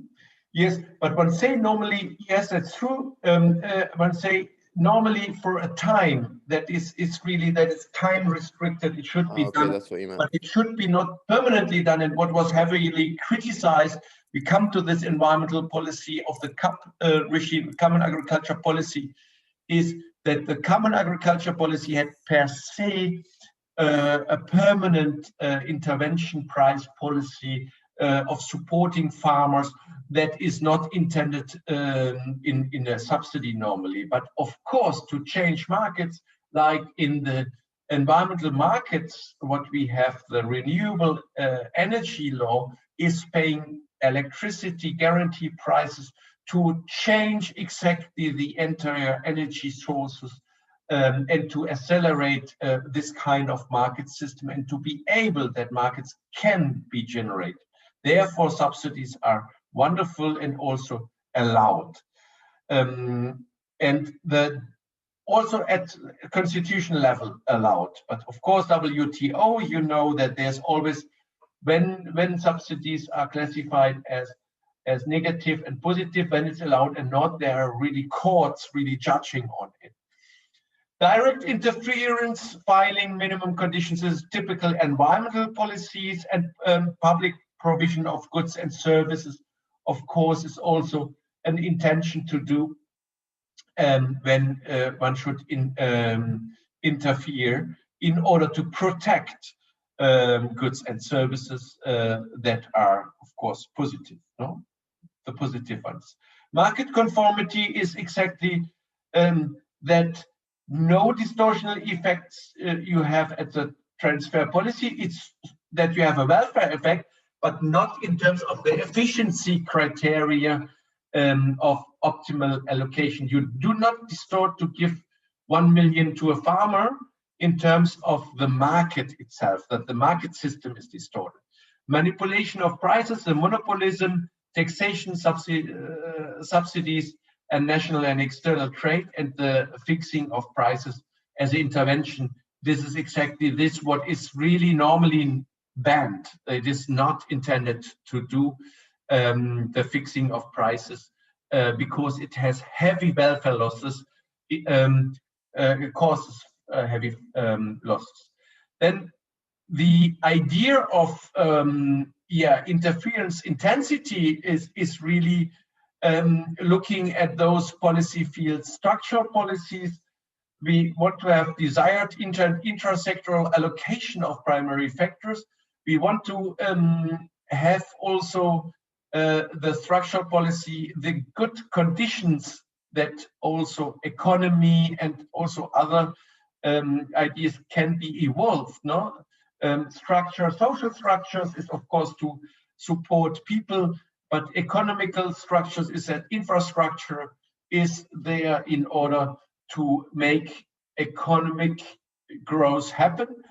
Market and price policies are a lot in the common agriculture policy. Income objectives are often distorting also the market systems, but it's a big motivation.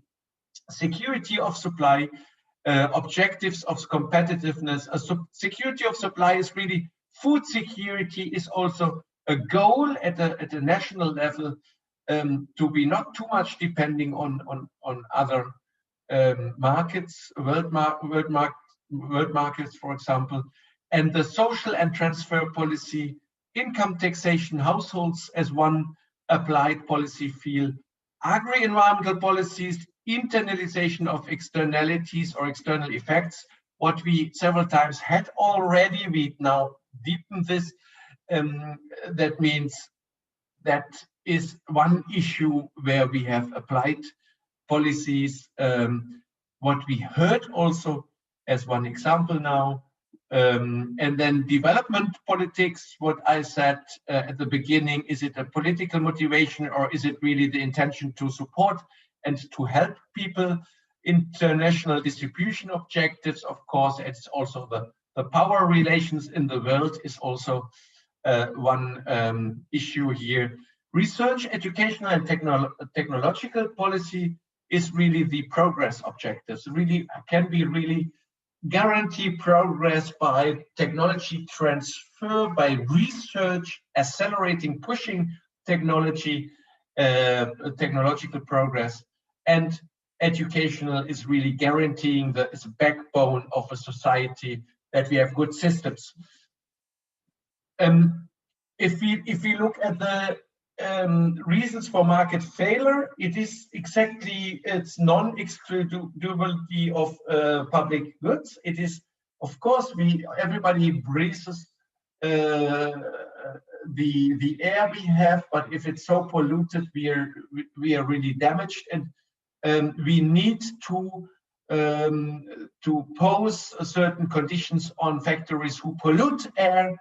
There is interference needed. Decreasing average cost of monopolistic structures is, of course, if only one person is really producing a good because of a patent and he's really dominating the market, then there is intervention needed. External effects, what we had already, and distribution of income and welfare. This is income and the social cohesion aspect is very needed for social peace, what we had also as a constitutional level. The question is always here on the discussion we have, is market failure or paternalism? We have, if you, for example, also from the States, look at Germany, it looks very paternalistic, no? That everybody is well regulated, what we have here. But what we discussed also last time, but at the very end is, of course, we pay very high taxes, but our services, what we have in Germany, are relatively high. Childcare, education, it's very low cost. What we have, what we provide, gratis, nearly gratis education that is also of a good average, with a good quality in average, and that these services will be provided by having these high tax levels.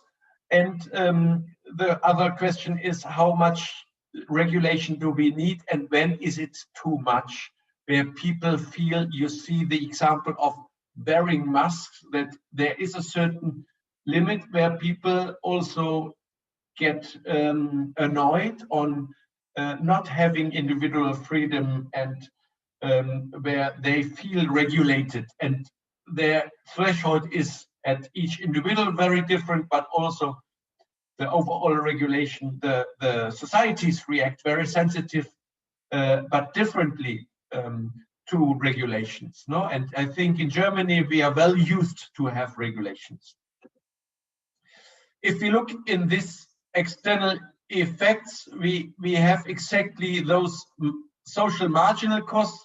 Here is, for example, the cleaning the water would normally, we would have as a supplier, as a farmer, he says, okay, these are here my costs, the marginal costs, but they are normally a lot higher, these costs, because he is not taking the costs of cleaning the water. This is why it is shifted. This is why the price normally should be higher of a certain product or to produce in agriculture. And this is why normally the quantity is an effect would be reduced by this effect if we would have really social costs. And this is towards here the cost theory. That means there is a damage increase. By this, the marginal cost of damage prevention is being increased with the activity. If here a farmer, for example, produces a lot, here very little, okay?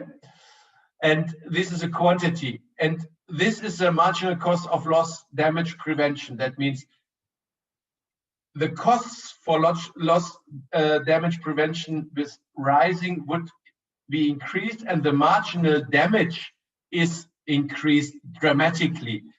Because if we would produce a lot as a farmer, then they would also pollute a lot.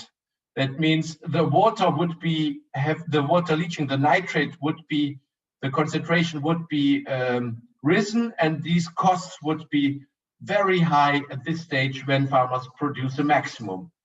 If they produce a minimum, then they do not produce, but the prevention costs would be very high because they would not produce, and by not doing it, there would be very high prevention costs. You know, it's a virtual thinking in not doing activities, sort of opportunity costs. The ideal situation is here. This is where exactly the demand and the supply is agreed, and the farmers would say, yes, I have certain costs I have, and this I can explain better here. This is a cost theorem. And the cost theorem you should have at least have heard later also. This is said, is a guy, it's a researcher who said, okay, you know, the general problem is that we did not allocate the rights of use in a just manner, with a transaction cost of 0. He assumed if there would be no asymmetry in terms of information, if everybody would have the same knowledge, and if there is no cost of communication involved, because this is time and time is money, you would really come to an agreement and so on. Then you would find a very good solution, the optimal negotiation solution. This is possible, he said. And I will explain it here is that there are two ways. He said, okay, if we would act beyond this optimal point here, then the farmer has a right to fertilize. That means he can now say, I just produce to this extent here. Okay?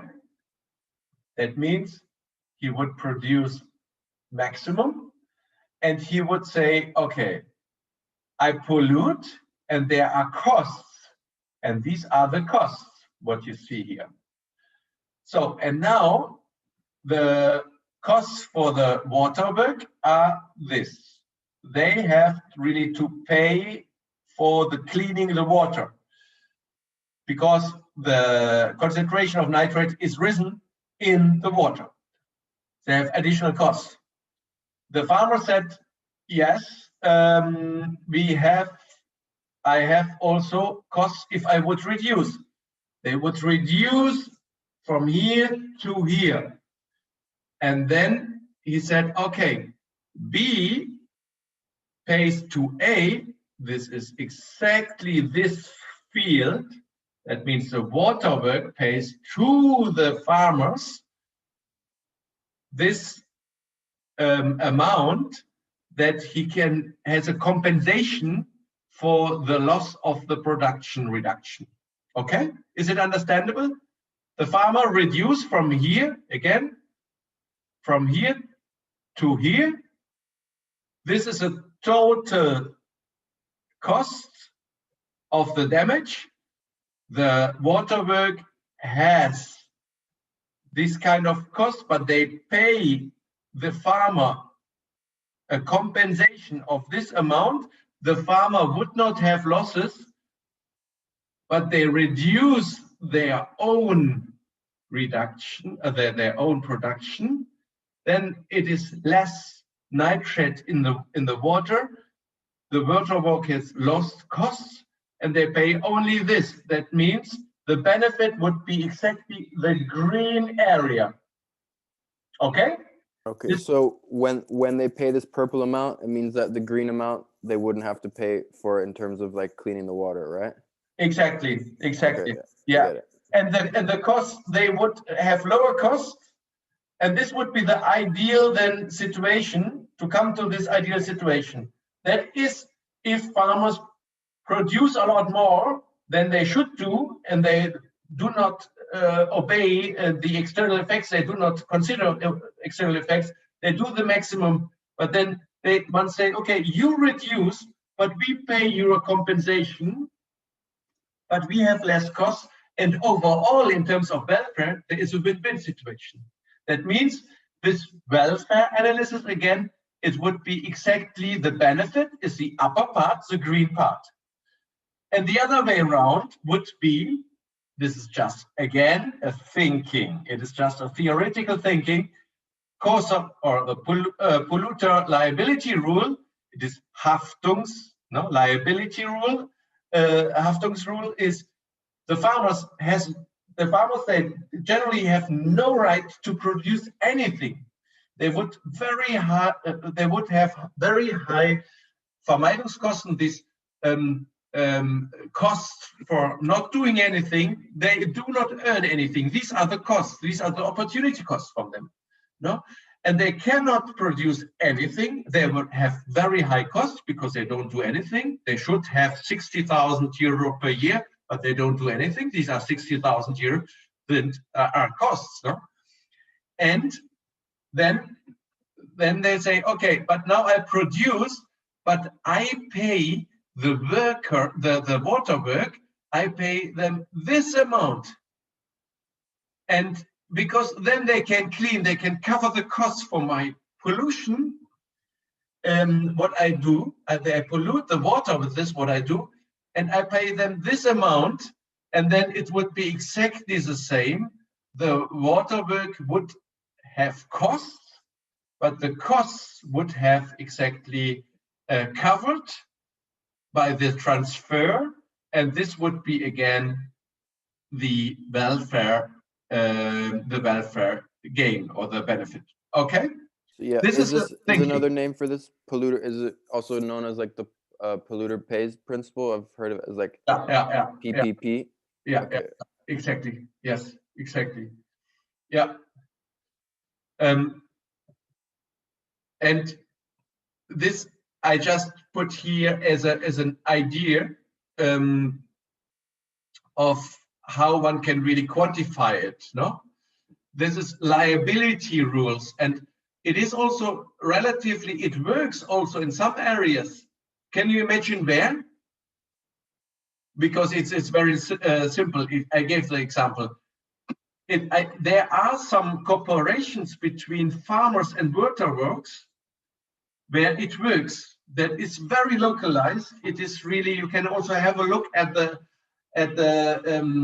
the internet, whether you find it, that there are cooperation agreements, between farmers and the water work, where there is a mutual agreement of lowering on the one hand side in sensitive regions certain activities, having maybe less cattle per hectare on their land, but at the same time they receive a sort of compensation. But you can imagine what is really hindering of this kind of idea. What is a hindering factor? Why it does not work all over the world? Because it would be really easy with everything, with the air, it would be easy with water, it would be easy with biodiversity. Why it is not possible? Maybe the water work doesn't have enough money to pay people? I don't know. Maybe exactly this. Maybe the water work says, okay, we act differently, we manage differently, but it's also the problem of public goods, no? It isn't, we cannot exclude people from breathing air, but the willingness to pay is not for everybody there. We cannot, and there is also the way of why it does not work. Not everybody has, to the same extent, this is also exactly the asymmetric information. That is, we cannot easily say, the biodiversity in Brazil in the jungle is so high, it's this amount, and we come easily to a market, and this is a market price. And then, of course, we know it now, and we pay now maybe the Brazil as a holder of the forest. We pay them now an amount of money. Easily is this amount of money, and also at regional level. It is not easy, because to have this full information costs a lot in terms of, and these are also transaction costs. No, this is exactly the cost for getting the information, doing maybe marketing, looking around, spending time to do something, coming to an agreement. It takes maybe two years, and to have transparency in the market systems, it's never like it should be. We never have full transparency on information. And this is why it is so costly, and this is why transaction costs is a major driver of exactly this kind of agreements.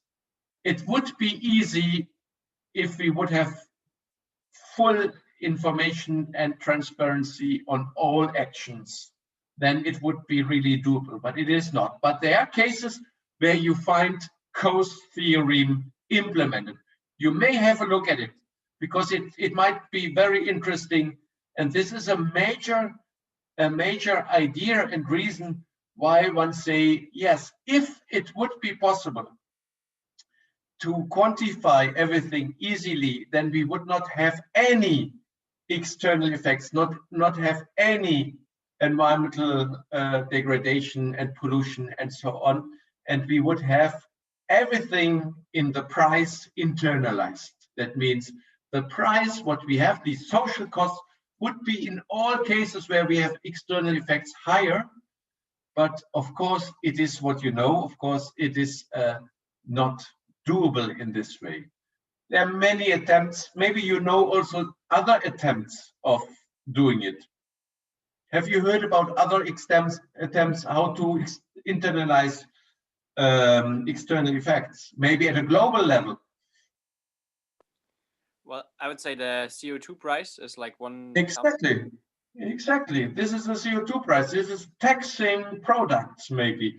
Tobin, a great researcher, also had the Tobin tax. It is for each transfer of a product, there should be added up or post a tax, an additional tax that cover exactly those costs, which are, it's not, you cannot handle it easily, because how can you quantify then? What does it mean if you have a trade, to trade a product, and what is really the real cost of this tiny product, really to internalize exactly the it's not always quantifiable, but the idea is doing it, and many people do also, I would say, do the trying to find feasible ways of taxing exactly this, and pricing, internalizing the price of external effects. And the thing is, it is easy to tell you with a cost theorem, but it's very hard to implement. Okay. So, sorry, I wanted to, yes, Dominic. And I don't know, maybe there's another restriction, which is apart the information. It's maybe that like some things are not redoable, like we cannot, okay. I don't know, I have no example actually, but like we cannot, for example, if we're burning coal, we cannot kind of produce new coal easily, let's say that. That's very true. Would be, yes, not reversal, not, you cannot make few effects reversal or reverse effect. No, that's really true. It's in terms of sustainability, when we do have exactly this degree goal in the climate negotiations, 1.5, no, this is exactly this, when we can reverse the effect, yes or no. And you're completely right. That's also, maybe we have to value then, if it comes to this point, also value then the prices completely differently because of the high risk. Once we pass this threshold, maybe we have destroyed our world, and then it should be maybe valued completely differently. That's also one idea of, that's very true, yes.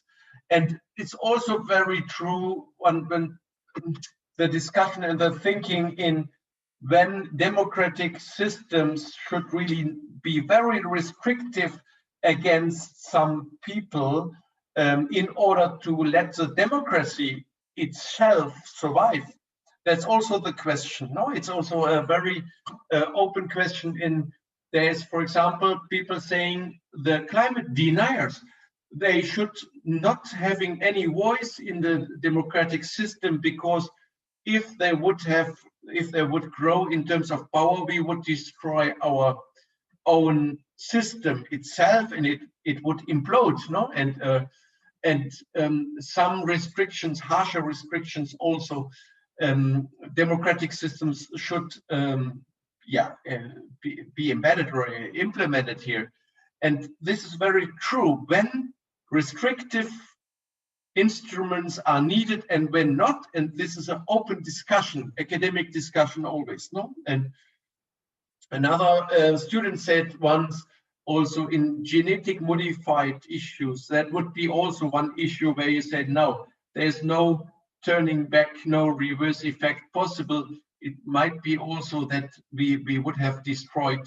Well, that's open discussion. No, there's no opinion about it. But all these effects completely right. And then the value and the monetarized value of certain things, that means taxing, would really differ, no? And if the risk is rising, the price is then also rising to prevent it. So what else is yes, I wanted to record it, sorry. Now I just briefly, yes, we don't go there into detail because of time reasons, I think so, if you allow, because I want to show you the environmental instruments and to come to this. And this is why I would hop now a bit quicker, because it would be nice and we can maybe repeat this, what is now quicker also in the, just to have a slight transition to the next lecture, repeat it quickly, okay? But the cost theorem you may also find, not as homework, but if you want to think about it, maybe some other cases where it works, and where maybe why it does not work. This is another example. If you look at those why it does not work, it is exactly consumer rivalry and exclusion of public goods. This is in some cases you cannot. And there's a classification from Ostrom, you know, Elinor Ostrom. She was really looking at when community levels can really establish community systems for resilience in terms of natural protection. And she looked at the factors when it works and when not. And she said, yes, common pool resources is very, if there's a high consumer rivalry and difficult or it's costly to exclude people, then you have common pool resource like forest, pasture, groundwater, aquifers, and so on. She's just classifying the goods, the public goods. If you can exclude easily, like private goods, timber, Christmas trees, and you have a high consumer rivalry, then it is better to manage already. If you have a low consumer rivalry, like public goods in terms of biological diversity or protection against avalanches, then it is relatively low, the consumer rivalry. Then you can, compare to this, have clubs or tall goods, you can really restrict it easily. That means you have certain goods and certain ideas where you, like streets, no? Where you can really restrict the use of the street with toll stations easily. Where you have biodiversity, you cannot restrict easily the biological diversity and also the use of this, no? And this is exactly where it's a classification scheme of public goods. And when public goods are, of course, should be protected, is when it is very hard to exclude people, to restrict, and if there is a pollution, a damage of this, no? This is then the interference of a policy of the government will be, done, or the potential should be given. Okay, these are the external effects. We just to explain again, everything what pollutes the public good can be regulated to mitigate the environmental burden to a certain extent. And you know maybe also from your country selected examples, you can also just at the beginning, we can just repeat it next time, and then you will maybe also reveal it. We have now in our policy targets correlation of objectives, hierarchies, flexible formulations of targets, and target weighing. You know it, no? That how to bring things together in a complementary way or in a competition. If we protect environments, and we have contradictory effects on the economy, for example, and so on. If we support a certain group of people, we have maybe also harmed other groups of people. It's the correlation of objectives is not also in the environmental policy is quite often contradictory.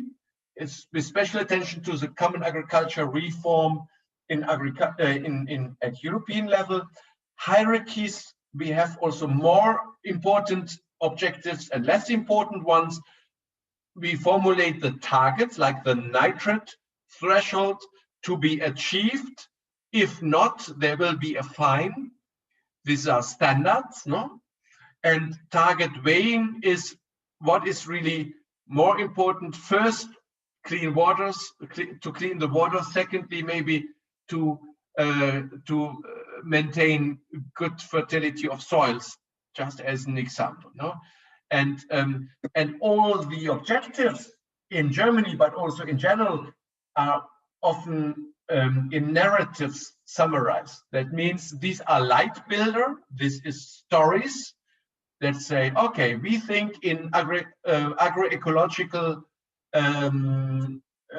approaches. They come along with having a high diversity of activities, with maintenance of ecosystem functions. There's a description, and this is a leitbild, this is a guiding principle, a general policy like an agriculture policy should fulfill. This is a light build, this is a story, and this is also done in practical terms, is done at policy levels. And of course, we have always a match and mismatch, consumer-friendly policies, neutral policies, agriculture-friendly policies, and we can put this into political preference functions, like for the taxpayers, agriculture income. For example, we have lobbyists, quite the Grüne Front in the parliament. They really have support from people in rural areas, in Bavaria especially, and they really do lobbying for agriculture income, to support agriculture income, like farmers friendly policies, but also other people and lobbyists are opponents, no? And this is a decision process that is undergone, but there is of course a clearly different weighing of certain functions. And then there are nature protection groups and output-oriented groups in terms of industry, and how to bring these utility functions together. There will be never a full match, but this is exactly what we had at the beginning. This is a transformation curve. This is a possibility curve here, what is possible as a nation to do. And these are the utilities of different groups. And to bring these groups together, to find a match here, that's an open question in this practical policy of small steps. We have then the alternative of highest benefit on the one hand side, as economic principle and environmental policy, and the costs to achieve environmental objectives are expressed in opportunity costs. That is really what COAS says, if I do not do the activity, the farmers do not produce, they have high opportunity costs because of not doing it, and they need to be compensated. And then there is a general discussion on the multifunctional agriculture. Agriculture has a lot more to provide commodity outputs and non-commodity outputs, and you also know it as ecosystem functions approaches, no? And just to tell you here, the sustainable development, of course, is based on the Brundtland report. Michel will also target this a lot more and emphasize this more. And environmental quality versus social product and national product is really the balancing out, and that's really depending, you know it, there are parties, governing parties, who is more in favor of economy, like the CDU, and others like the Greens are trying to protect more the environment. And of course, on costs of maybe economic growth. That is always a trade-off, and these trade-offs are along with a different emphasis on political parties. Externalities, of course, is that we try to internalize it, and there are different dimensions. And of course, also the problems of data availability, what I said, it's not easy to calculate exactly costs and benefits, assumptions of the behavior, what we had at the very beginning. People do not behave rational all the time. And cost theory, what we already had, is transaction costs, and no optimal solution can be found because of high transaction costs. And what you also mentioned here, non-reversible effects, break-evens.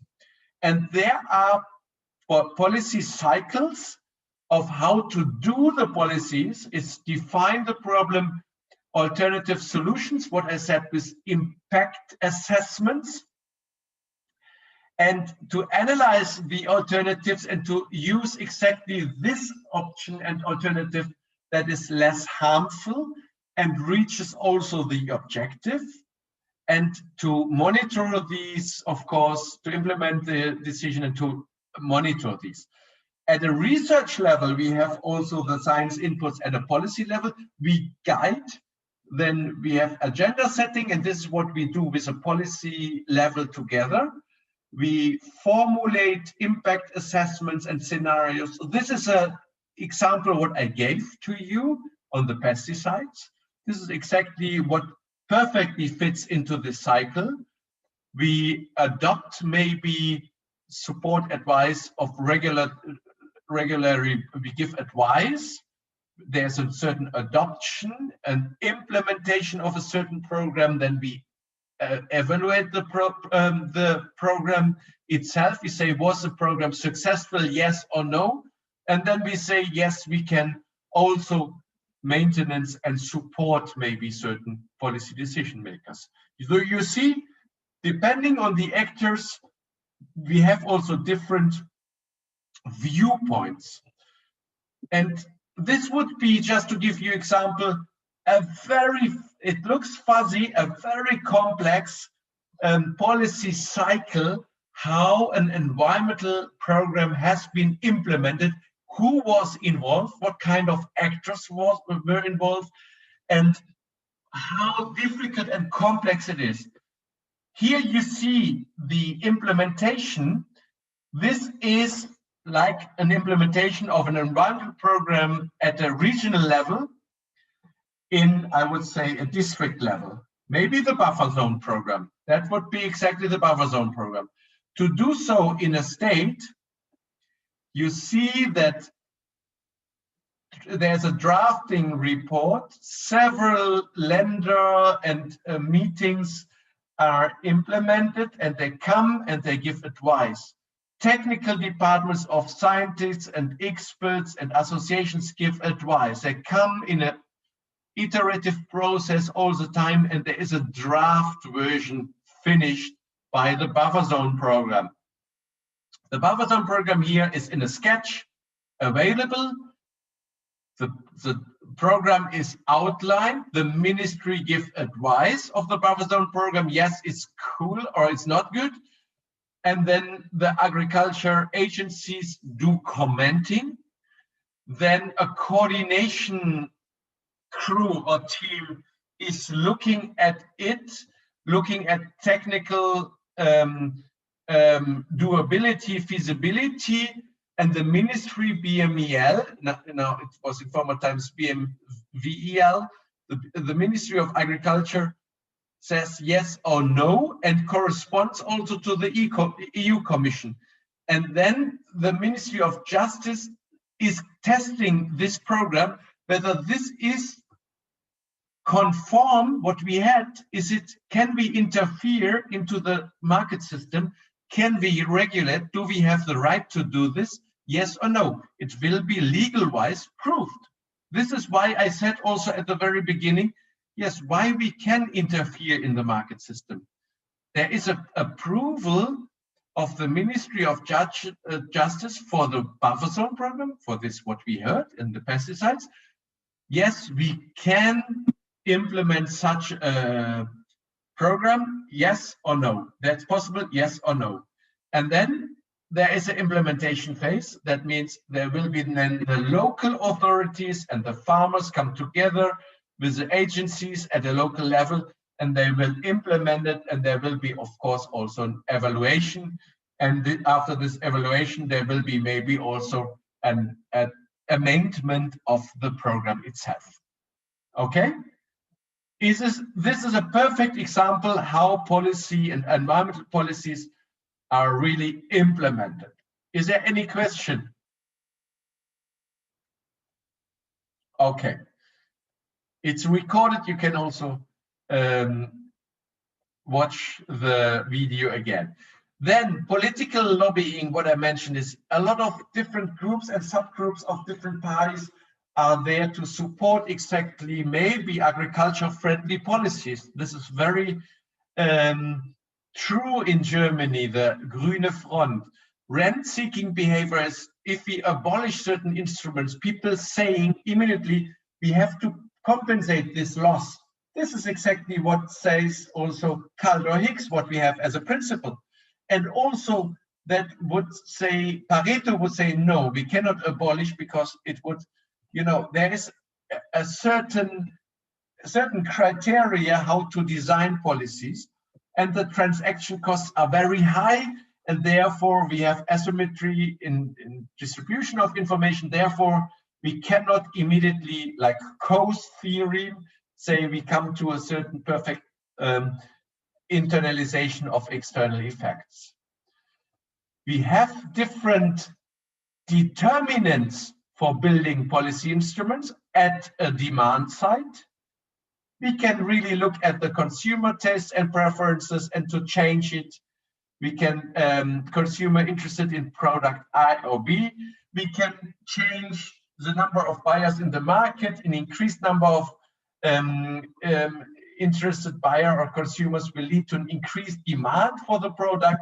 These are really the starting points to design policies and to change policies.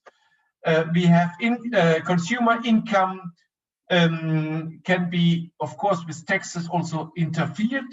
Increase in consumer income, we have price of related goods that can be changed, and we can change, of course, consumer expectations of the future.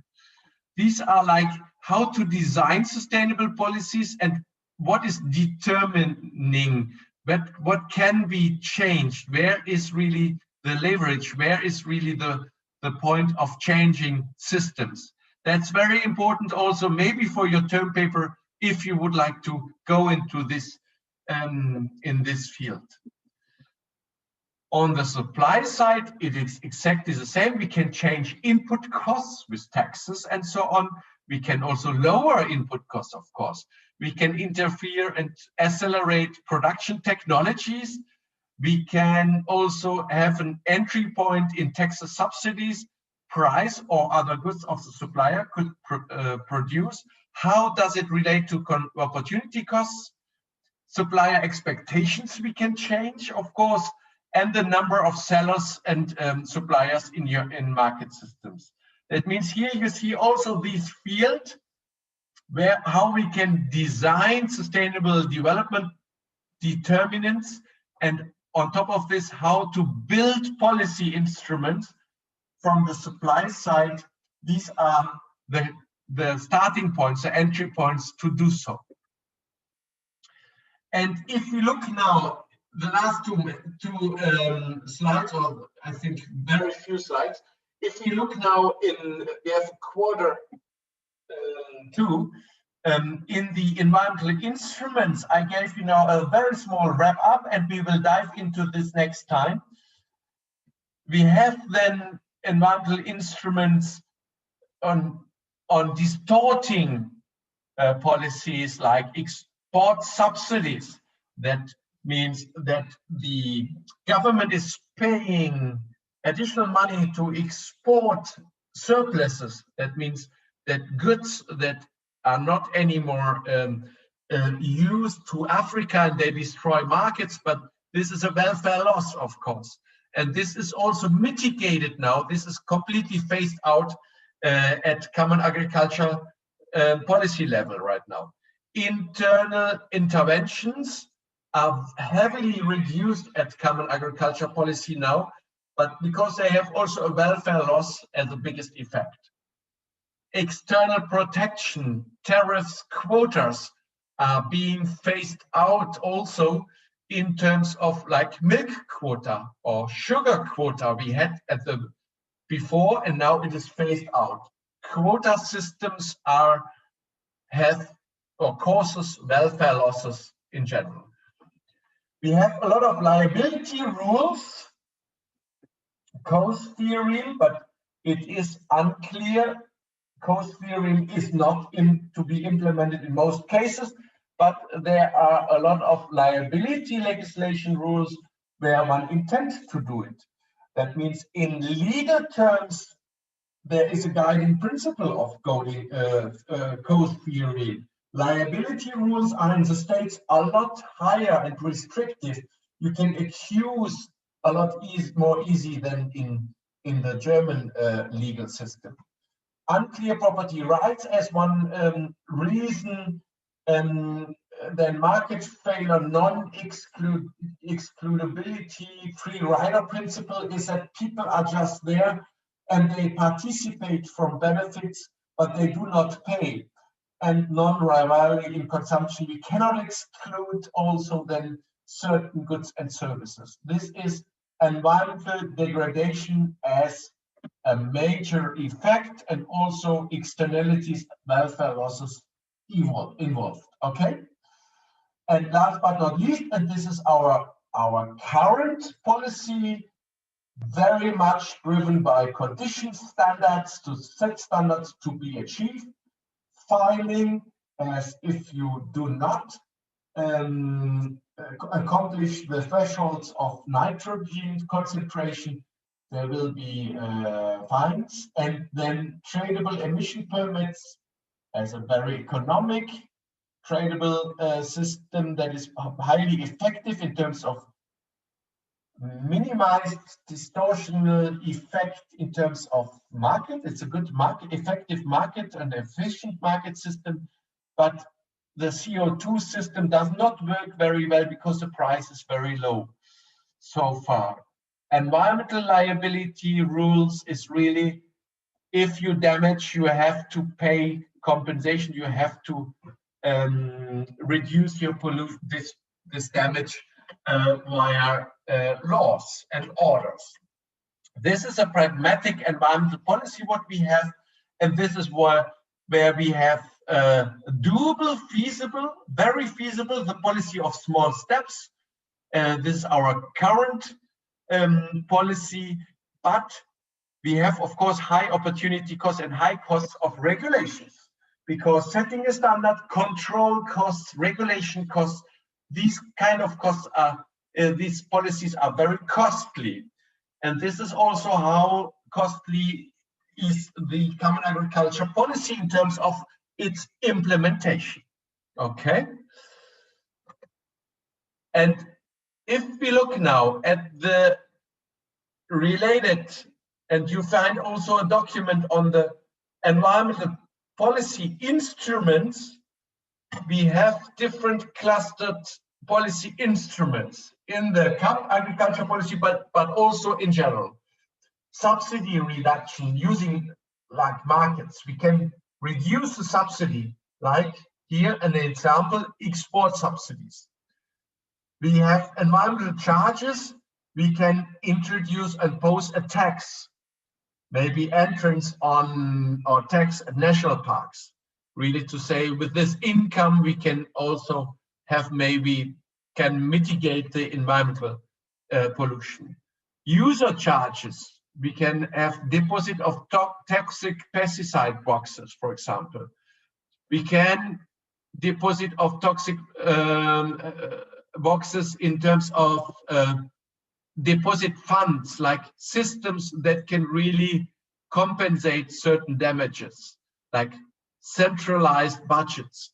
We can also look at the targeting subsidies, like multiple environmental programs. You get a subsidy in order to mitigate certain pollutions, what we had in the pesticides, the buffer zone program. It would be also creating markets. We can also looking at property rights, decentralization, the milk quota system. We can try to abolish the milk quota in order to have maybe increase the system, or we can build milk quota systems to have less reduced production, but then we have less pollution, of course, of restricted productions, but we have also then a negative welfare loss because of the milk quota system. There you see we have also negative effects on some instruments. We have tradable permits or rights, CO2 tradable permits, what we have, very effective instrument. We have international offset systems, compensations for ecosystems. We have already attempts to pay for ecosystem.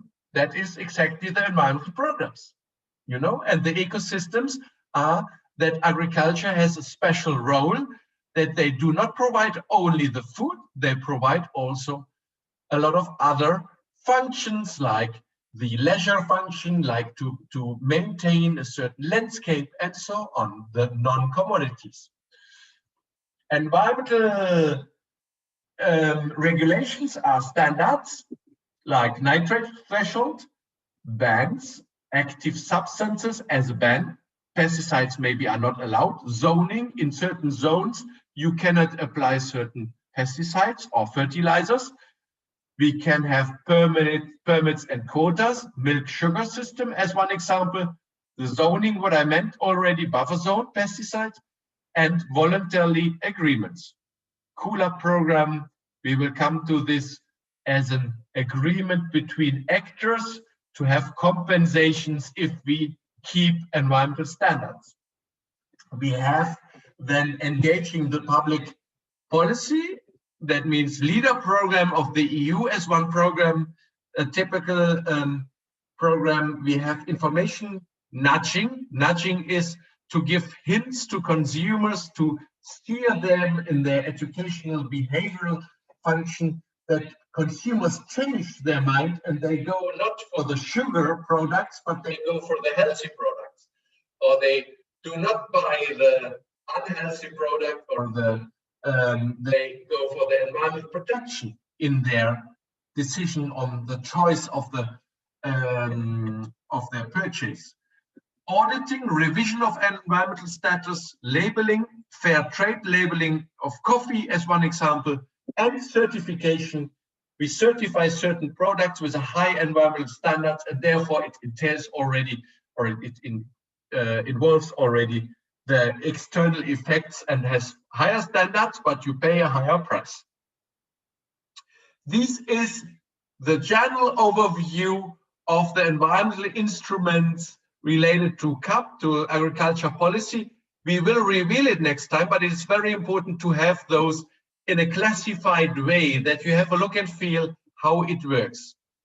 And we have now, in the last 5 minutes, we have now categories we will also reveal of environmental standards to bring it, to classify it a bit more. Environmental cross-compliance, you get money if you keep the standard. This is the cross-compliance. We have agri-environmental payment schemes and economic instruments. We have environmental taxes and tariffs as a major classification scheme, and publicity-funded investments in property rights of the environments. That means you see the examples here, like input standards, cross-compliances, payments for environmental standards and practices. we have performance taxes, emission trading schemes, and purchases of water rights. That means here's a perfect classification of the available instruments we have. This you should have in mind, and you should also remember this in a year, I would say. That there's a good example, clustering of examples. And these are the regular instruments. Environmental regulations regulate instruments on specific environmental standards, technology standards, and performance or emission standards. Okay, if we go one step further to detail it. And I give you here the example of food safety regulation systems. You see how much regulation the food safety system has from along the value chain.